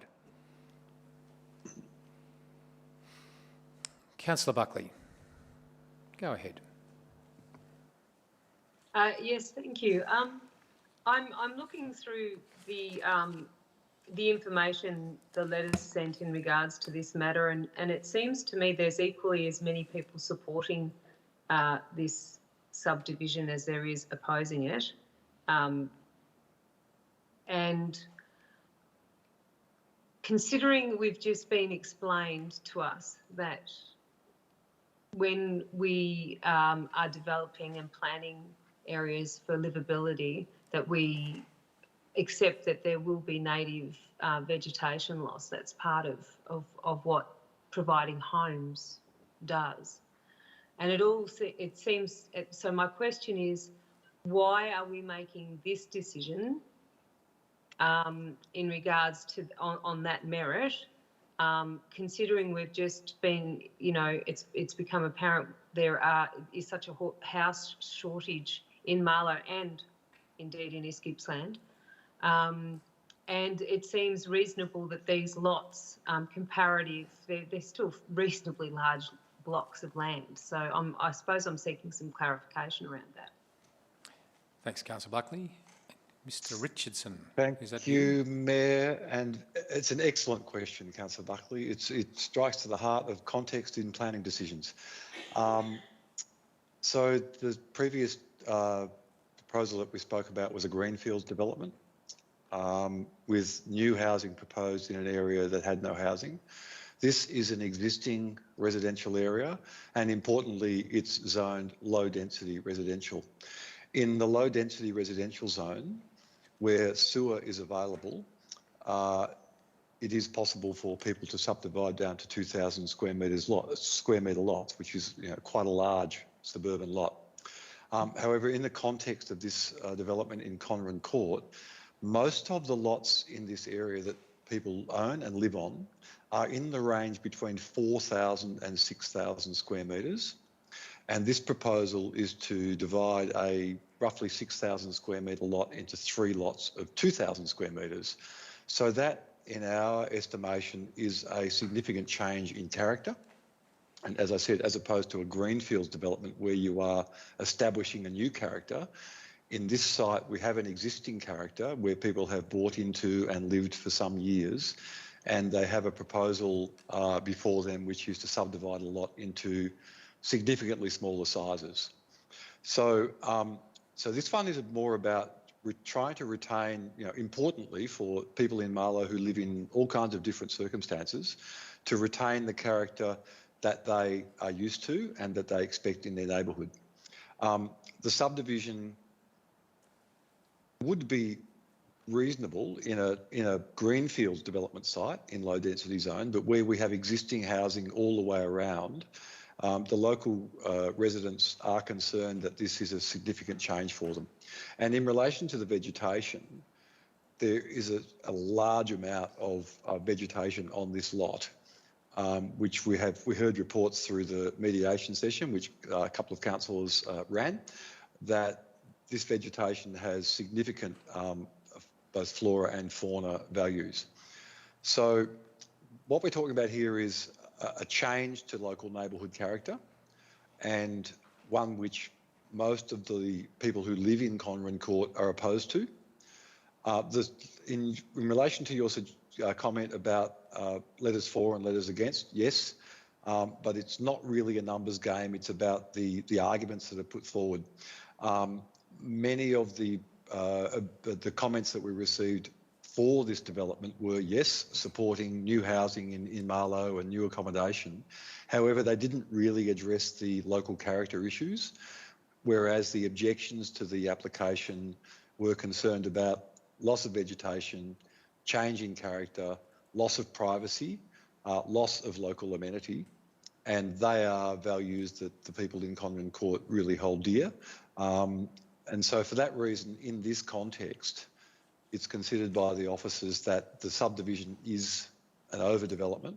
We did put the prospect to the applicant that we would consider support as officers for a 2-lot subdivision, because that would retain a number of trees and would be somewhat more consistent with the local character in that street. However, the applicant declined that offer and said that they would prefer to take this decision to VCAT and argue the merits. So we did try to seek a compromise, but in this case, we really had some sort of clashing points of view, and our view as officers is that the residents in this street have a very good point. They've got a character there that they bought into and they live in, and they don't want to see that diminished.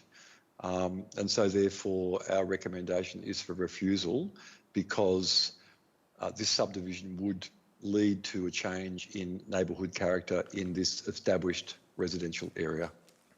Oh, thank you. I have one further question. Would there be any chance of having some sort of caveats put on the design of the homes that could be built in these 3 lots that would be able to substantiate less tree loss? Thank you, Councillor Buckley, and through you, Mayor. It's simply not feasible. I'm sure in the attachments to the report, in fact in the report there's an aerial photograph, you'll see that the rear of this lot is substantially covered in large trees, and we did look closely at that opportunity. However, it would simply not be possible to put houses in amongst those trees without losing some of them. Thus, our suggestion that a 2-lot subdivision might be feasible, but the significant amount of large trees in the rear of this existing lot mean that it's simply not possible to site houses in amongst them without a serious amount of risks in relation to falling branches and effects on the root zones of the trees, etc. So it just simply wouldn't be feasible to do so. Thank you. Thanks, Councillor Buckley. Good questions. Councillors, any other questions? Councillor White. Thank you, Mayor.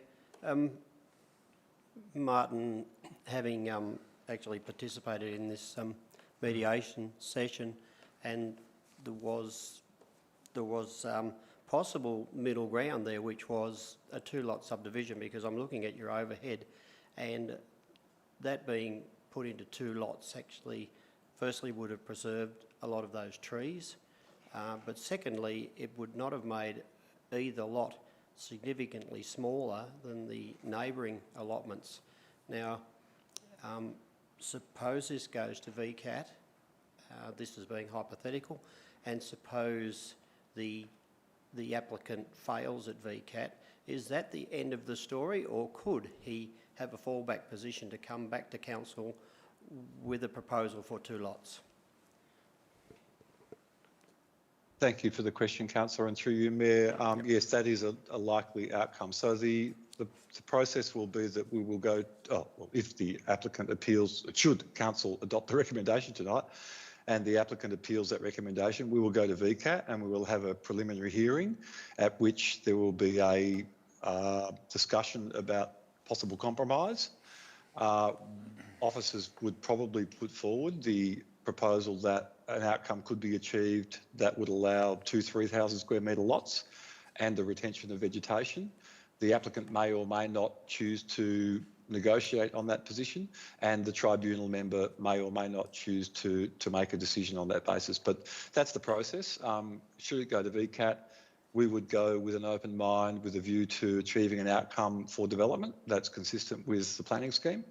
And if, let's say that the VCAT member decides to uphold council's decision, then the applicant has the opportunity to relodge a new proposal for 2 lots, and then that would come back to council for discussion. So there's a lot of opportunity for negotiation in this through VCAT, and we would take the position to VCAT as officers that there is potential for a 2-lot subdivision. But again, we'd be reporting back to you on that process to ensure that council endorsed that position. Good. Thanks for that question, Councillor White. And Martin, your response. Councillors, are there any other questions? In which case, councillors, there is a recommendation.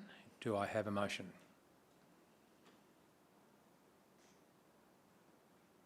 Councillor Stowe, seconded Councillor White. Thank you, Councillor Stowe. You'd like to speak to the motion? Yes, look, I think from what I've heard listening to the debate tonight, we have to accept the recommendations of the staff who are experts in this matter, so I'd move that we do that. Thanks, Councillor Stowe. Councillor White? Yeah, thank you. Yeah, look, as I spoke in my question, it's pretty much around the same grounds that, you know, if this is voted along the officer's recommendations, that we could still see a resolution that eventually could partly satisfy the proponent, but certainly satisfy those adjoining landholders. Yep. Thanks, Councillor White. Is the motion opposed? Would anybody else like to speak to the motion? In which case, I'll put the motion to the vote. All those in favour? Those against? Thank you. So the motion is carried. Thanks, CEO. Thanks, Councillor Buckley, I've noted. Councillors, we are moving on to item 5.2.2, the adoption of the draft Domestic Animal Management Plan. 5.2.2. And that's on page 115 of your agenda tonight. And this will be Sam again. Good on you. Acting General Manager. No, thank you, Mayor. Councillors, before you this evening is a report seeking your endorsement of the 2021 to 2025 Domestic Animal Management Plan.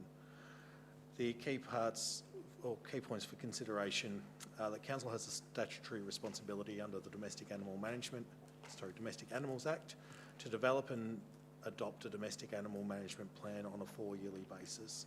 Council's current domestic animal management plan expires in 2021 and is due for renewal. As part of the development of the draft domestic animal management plan, consultation was undertaken with both community and stakeholders. This consultation included a 4-week public survey, which 207 responses were received. Feedback from this survey indicated the following key trends. A general consensus to maintain the current 24/7 cat restriction rules across the municipality, to implement more media and educational campaigns around responsible pet ownership and adoption and pet adoption opportunities, to expand on Council's current availability of public access cat traps, to review the current location of dog poo bag dispenser locations and the promotion of responsible pet ownership and the need to supply your own bags, to continue the public education relating to the dog off-leash rules, and to look to seek external funding opportunities to reduce the costs associated with animal desexing.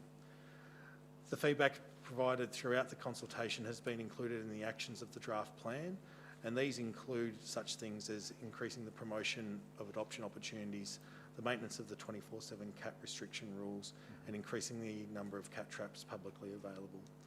These strategies and actions will be reported on an annual basis, both through Council's annual report and through the Know Your Council website as part of the local government reporting framework. The report is presented for your consideration. Thank you, Mayor, and I'm available to take any questions. Thanks, Sam. And indeed, are there any questions, councillors? Councillor White. Thank you. Just quickly, I see that in a rural area, we can have 6 dogs and 6 cats.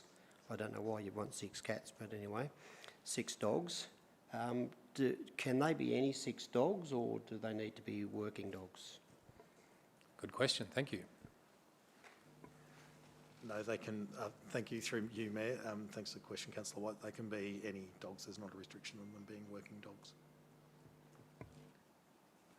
Thanks, Councillor White. I reckon if you had 6, one of them might not be working at some stage. Councillor Uri. Thank you, Mayor. Sam, terrific amount of work gone into this, and it's pleasing to see the level of consultation that's been undertaken. Obviously, domestic animals are very important to people in East Gippsland, so it's great to see the initiatives here. I thank you also for including a link in your report to take us to a site called Know Your Council, where anybody can go there and look at a number of aspects of council service provision, including animal services or services related to animals, which is really what we're speaking about tonight. So I see from that East Gippsland does really well in the number of animals which are rehomed, which is pleasing. It must be a difficult area. I'm looking at the other areas though, so the time taken to action animal management requests and animals reclaimed from council, for example. So my question, Sam, is what is in the new plan which would hopefully see an improvement in some of those results in animal services in East Gippsland? Through you, Mayor, and thank you, Councillor Yuri, for your question. The local government reporting framework does provide a benchmark against other like councils and in fact all councils across the state. Unfortunately, it doesn't always compare apples with apples in terms of some of the standards. We attempt to get consistency in how we report things, but that's not always possible. Noting some of the activities that we've got planned as part of the DAMP, there is a strong focus around both responsible pet ownership, so through essentially promoting that as an activity, we're likely to see the number of impounded animals or collected and impounded animals reduced, so therefore our total number rather than percentage of animals being reclaimed would also be down as a proportion of our animal population. We're also proposing to introduce or implement a more detailed marketing campaign is most probably not the correct word, but a promotional campaign around animals that are available for adoption locally and trying to encourage seeing adoption as the first choice for families for residents when they want to get a new pet. Great. Terrific. If I could just ask another question. So this is a 4-year plan. How often so I think what you're saying is rather than compare our results to other councils, which might be not very accurate, we probably need to look at our results over a series of years. So do we have an annual report on the results against the plan? Yes, again, through you, Mayor. Yes, Councillor Yuri, we do. So one of the requirements set out in the Domestic Animals Act is that our achievements to the plan are reported on an annual basis through Council's annual report. And there's also a further report that's provided to the department on an annual basis as well. Terrific. Thank you very much. Thanks, Councillor Yuri. Councillor Buckley, did you have a question? Yes, thank you, Sure. Mayor. A couple of quick questions.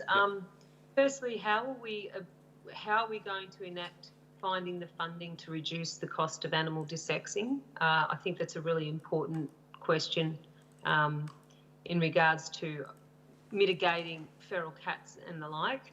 So that's my first question.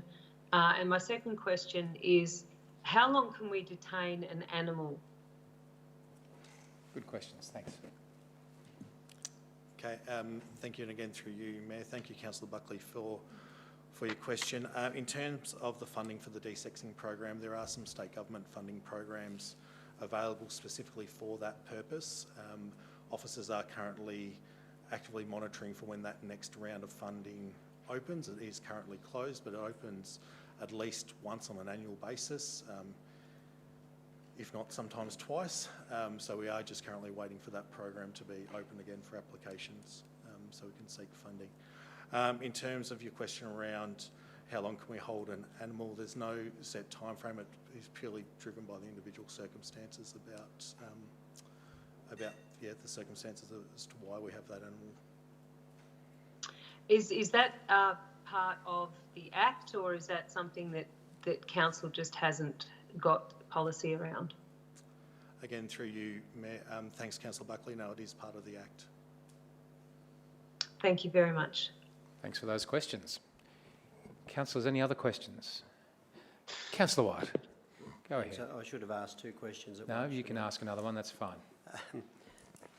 Under at 3.5, dangerous, menacing and restricted breed dogs, the classification of restricted breed, and I won't try to begin to pronounce some of the pictures there, they look a bit mean. It says none, which I think has been explained that we do not have any, but is it possible for people to introduce them to our region? And if they do, what sort of restrictions would be placed upon them? Again, through Thanks, you, Mayor. Thank you for the question, Councillor White. In terms of the 5 breeds which are declared restricted in the state of Victoria, there are only 2 of those 5 known breeds that are in existence within Victoria. Again, like yourself, I'm not going to attempt to potentially pronounce the name of one of the restricted breeds. In terms of, though, it is a requirement that's fairly strict, and that's a state government again setting the legislation around the controls and the requirements, both of owning a restricted breed dog, but also dangerous or menacing dogs as well.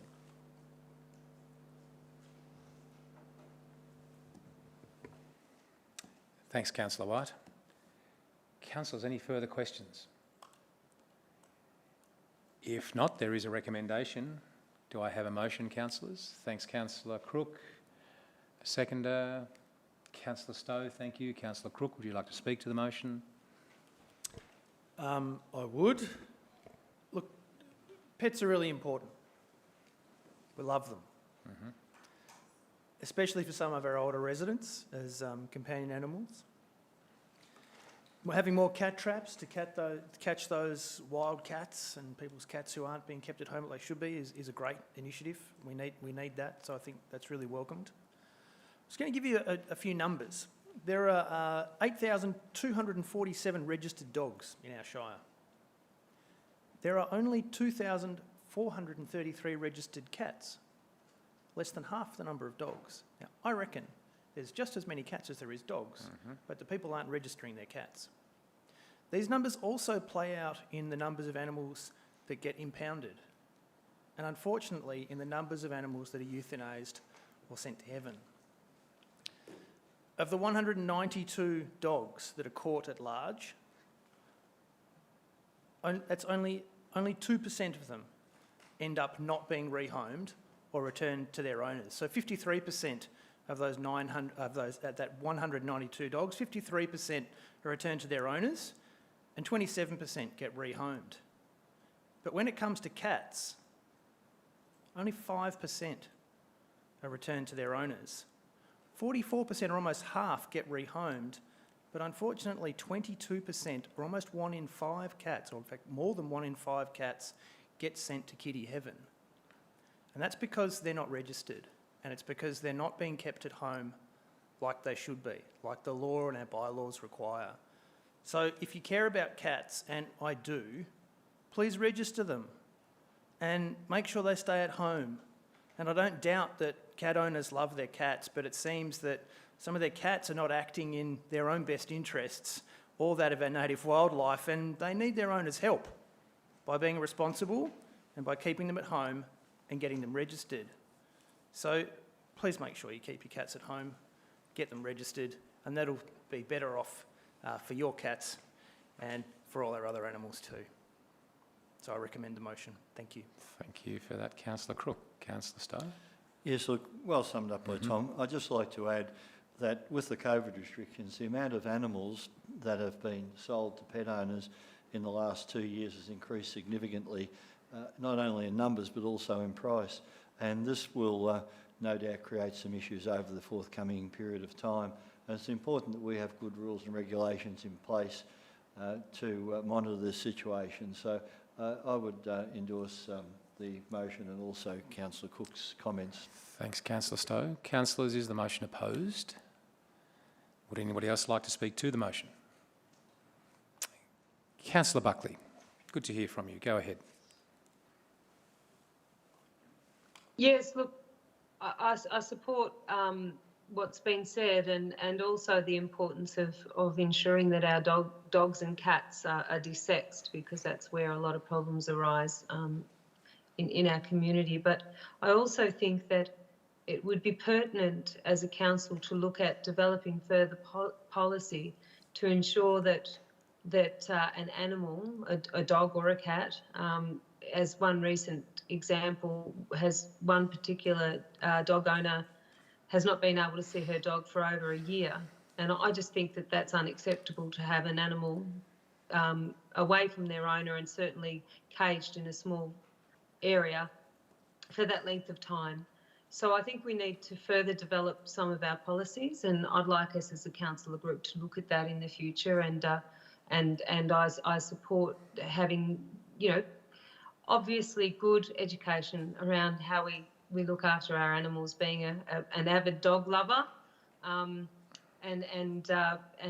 animal lover, I think that we've, you know, I can't support the importance of education. So I support the motion. Good on you. Thanks, Councillor Buckley. Councillors, anybody else like to speak for the motion? In which case, I'll put the motion to the vote. All those in favour? Thanks, councillors. Carried unanimously. Councillors, we're moving on to item 5.2.3, the endorsement of the East Gippsland Shire Council Municipal Public Health and Wellbeing Plan, and that includes the framework and municipal scan. And Sam, you're at it again, and I dare say, is Sue Ann with us as well, who's going to help? Yes, Sue Ann. Great, thank you. Online as well. Yeah. So thanks, councillors. That's on page 155 of your agenda.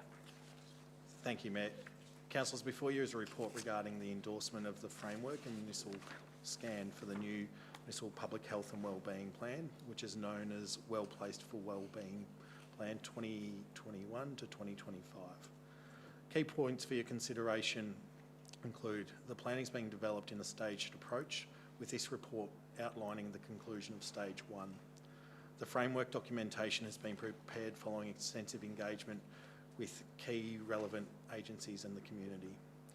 It identifies East Gippsland's health and wellbeing outcomes, priority health areas, and approach to implementation, and the partner agencies who will lead the delivery of health and wellbeing services across the municipality.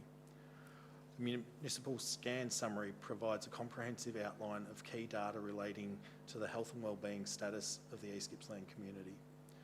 Endorsement of the framework and municipal scan will enable the next stage and the preparation of the Well Placed for Wellbeing Plan, which will be referred back to Council for adoption at a later date. As mentioned, also present online this evening is Martin Richardson, Manager Planning, and Sue-Ann Claringbold, Community Planning Coordinator. The report is presented for your consideration. Thank you, Mayor. Thanks for that, Sam. Councillors, are there any questions?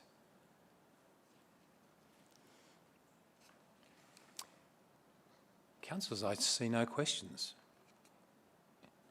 Okay, in which case, Councillor Uri.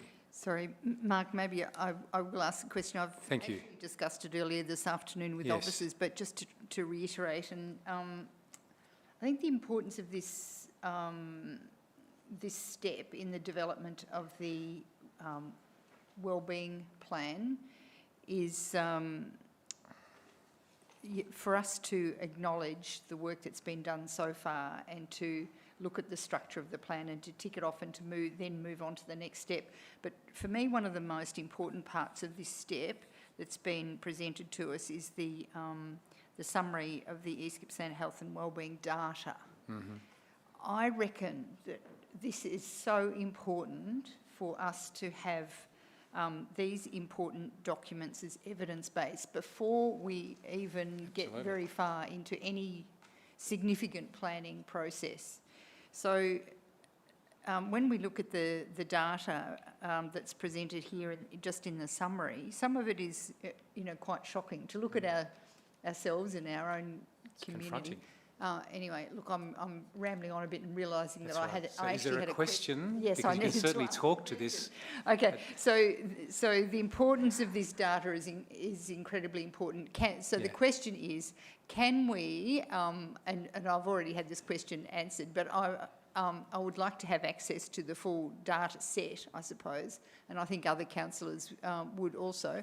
Not every day, but just for when we're considering important things like the direction of council over the next 4 years or 10 years or whatever, I think it's really important for us to have as much data as possible at our fingertips. So can we please have that? I think it's a simple answer.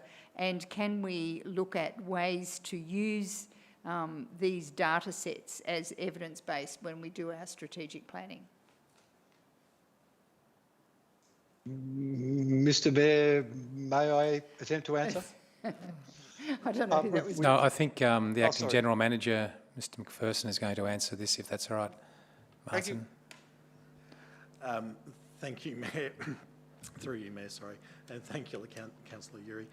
Yes, as we discussed earlier in briefing, that the attachment provided this evening is the summary report. The full report is quite lengthy, but in answer to your question, yes, we are able to make that full report available, and we will share that data both across council internally and with any other external partners in the delivery of the project as well. But what is presented this evening is essentially a summary report. Yeah, terrific. Sam, the follow-up question is how recent is the data in this summary report? Thank you, through you, Mayor. Thank you, Councillor Uri. I may refer to Sue-Ann Claringbold if she is having some IT issues. Hi there, Sue-Ann. Can you see and hear us tonight? Perhaps not. Yeah, hi. Oh, there you are. A little bit glitchy, so you come in and out. Yeah, it's not working very well out here. That's all right. We can hear you. So, for John Rewardless. Oh, Regardless, okay. I mean. Okay. Okay. No, that's fine. So ID Profile has provided us with the data, and we also went back and added additional data for some feedback that we'd received from councillors and other agencies. We are actually looking to provide a workshop on Thursday to our partner agencies around the data. So ID are doing a small workshop with those agencies, and they're also integrating the VPHS data, so the Victorian Population Health Survey data that we didn't have available to us because the state government hadn't delivered it until in late November, December. So we are actually looking to provide a bit of a training workshop in February as well, because we will have had more time to actually unpack that data and feed it into our municipal scan. So the data that you've got in that report is as up to date as we could get, and then we're having to actually work through the VPHS data to be able to then reflect it back into the scan that we've got. Mm-hmm. Does that help? Yes, it does. Thank you, Sue-Ann. Oh, great. Thanks, Sue-Ann, and we heard you perfectly then, so the glitches were smoothed out. Thanks so much. Councillors, any other questions? In which case, councillors, there is a recommendation. Do I have a motion? Councillor Greason, thank you. A seconder, Councillor Uri. Councillor Greason, did you want to speak to this? I hope so.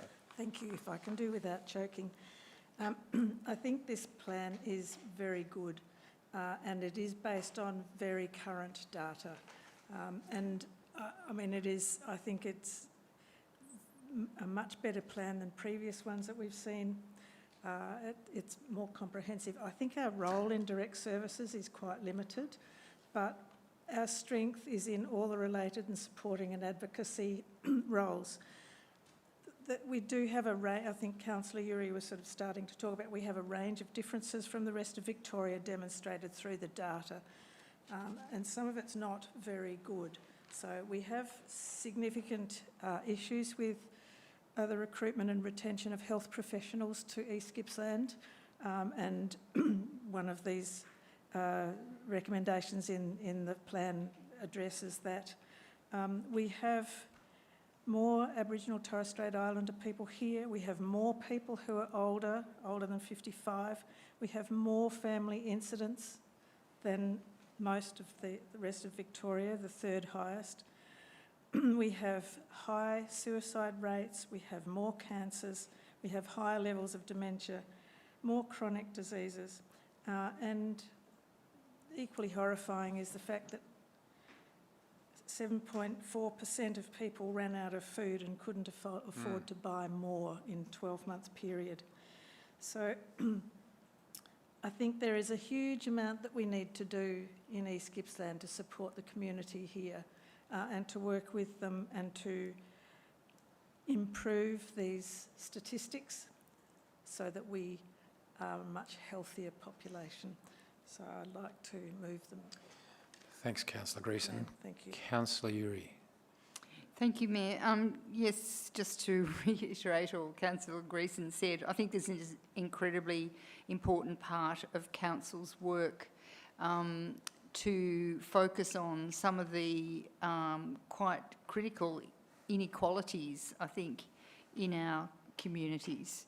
And that means inequality in access to health and in the actual health outcomes that people have. But it's also things like income and education levels as well.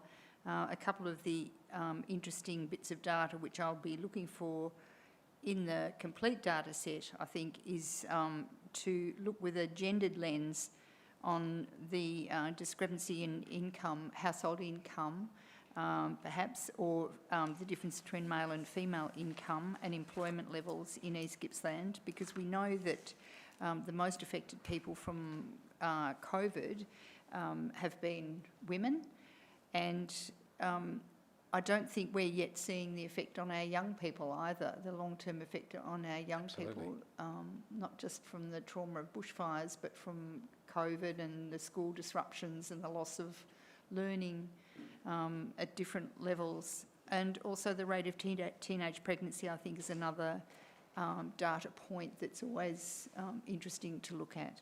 So, yes, just to reiterate the importance of this work that we're doing here and to recommend the motion also to councillors. Thanks, Councillor Uri. Councillors, is the motion opposed? Anybody else like to speak to the motion? Councillor Buckley, thank you. Go ahead. Yes, I just want to also speak to the impact that COVID is having on our community, and also I think it was reflective today of people coming to the council chambers and putting their work clothes on the steps of our establishment because of the mandates that have been enforced upon them by the state government. And I believe that that's having a great deal of an impact on the health and wellbeing of our community, and that we should advocate for mandates to be abolished and support the community that feels that way. So I support this motion, and I think there's a lot of content, and well done for the people putting it together. Thanks, Councillor Buckley. Councillors, anybody else like to speak to the motion? Councillors, I might just add, if I may, that some of the data is harrowing and it's very confronting. And but we actually need baseline data, because if we can't measure it, we can't improve it. And we're at stage 1 and stage 3 being the implementation plan. And we hope through this process that we can see some positive outcomes for our community in the long term. And that's what this is about. So, councillors, I'll put the motion to the vote. All those in favour? Thank you, councillors. Carried unanimously. Councillors, we are now at urgent and other business, and I don't think we have any, thanks, CEO, so on to confidential business, in which case we need to move into camera. And so, Councillor Crook, will you move us, and Councillor Stowe second that, please? Happy to move a motion that we move into camera for the confidential section of the meeting. Thank you. CEO, do we need to read the exact wording on this to move into confidential, which is probably that the council will close the meeting to the public in accordance with provisions section 66(2) of the Local Government Act 2020 to consider the following list of items, which is 7.12, 7.3 and 7.4. That's what you're moving, Councillor Crook? Yes, that's correct. And Councillor Stowe, that's what you're seconding? Thank you. Is that okay? Did I do that all right? Is that sufficiently good? Thank you, Mr. Cannizzaro. Did you want to speak to that? I hope not. Would anybody else like to speak to it? Is that opposed? Thank you. In which case, I'll put that to the vote that we're moving into camera. Thanks, Councillor.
So Ben, we're right, we're back in public. So councillors, thank you. I'm declaring the meeting closed at 9:21. Can I thank all councillors and officers for your attention and diligence on the work that you do and the reports that you have considered tonight. And thank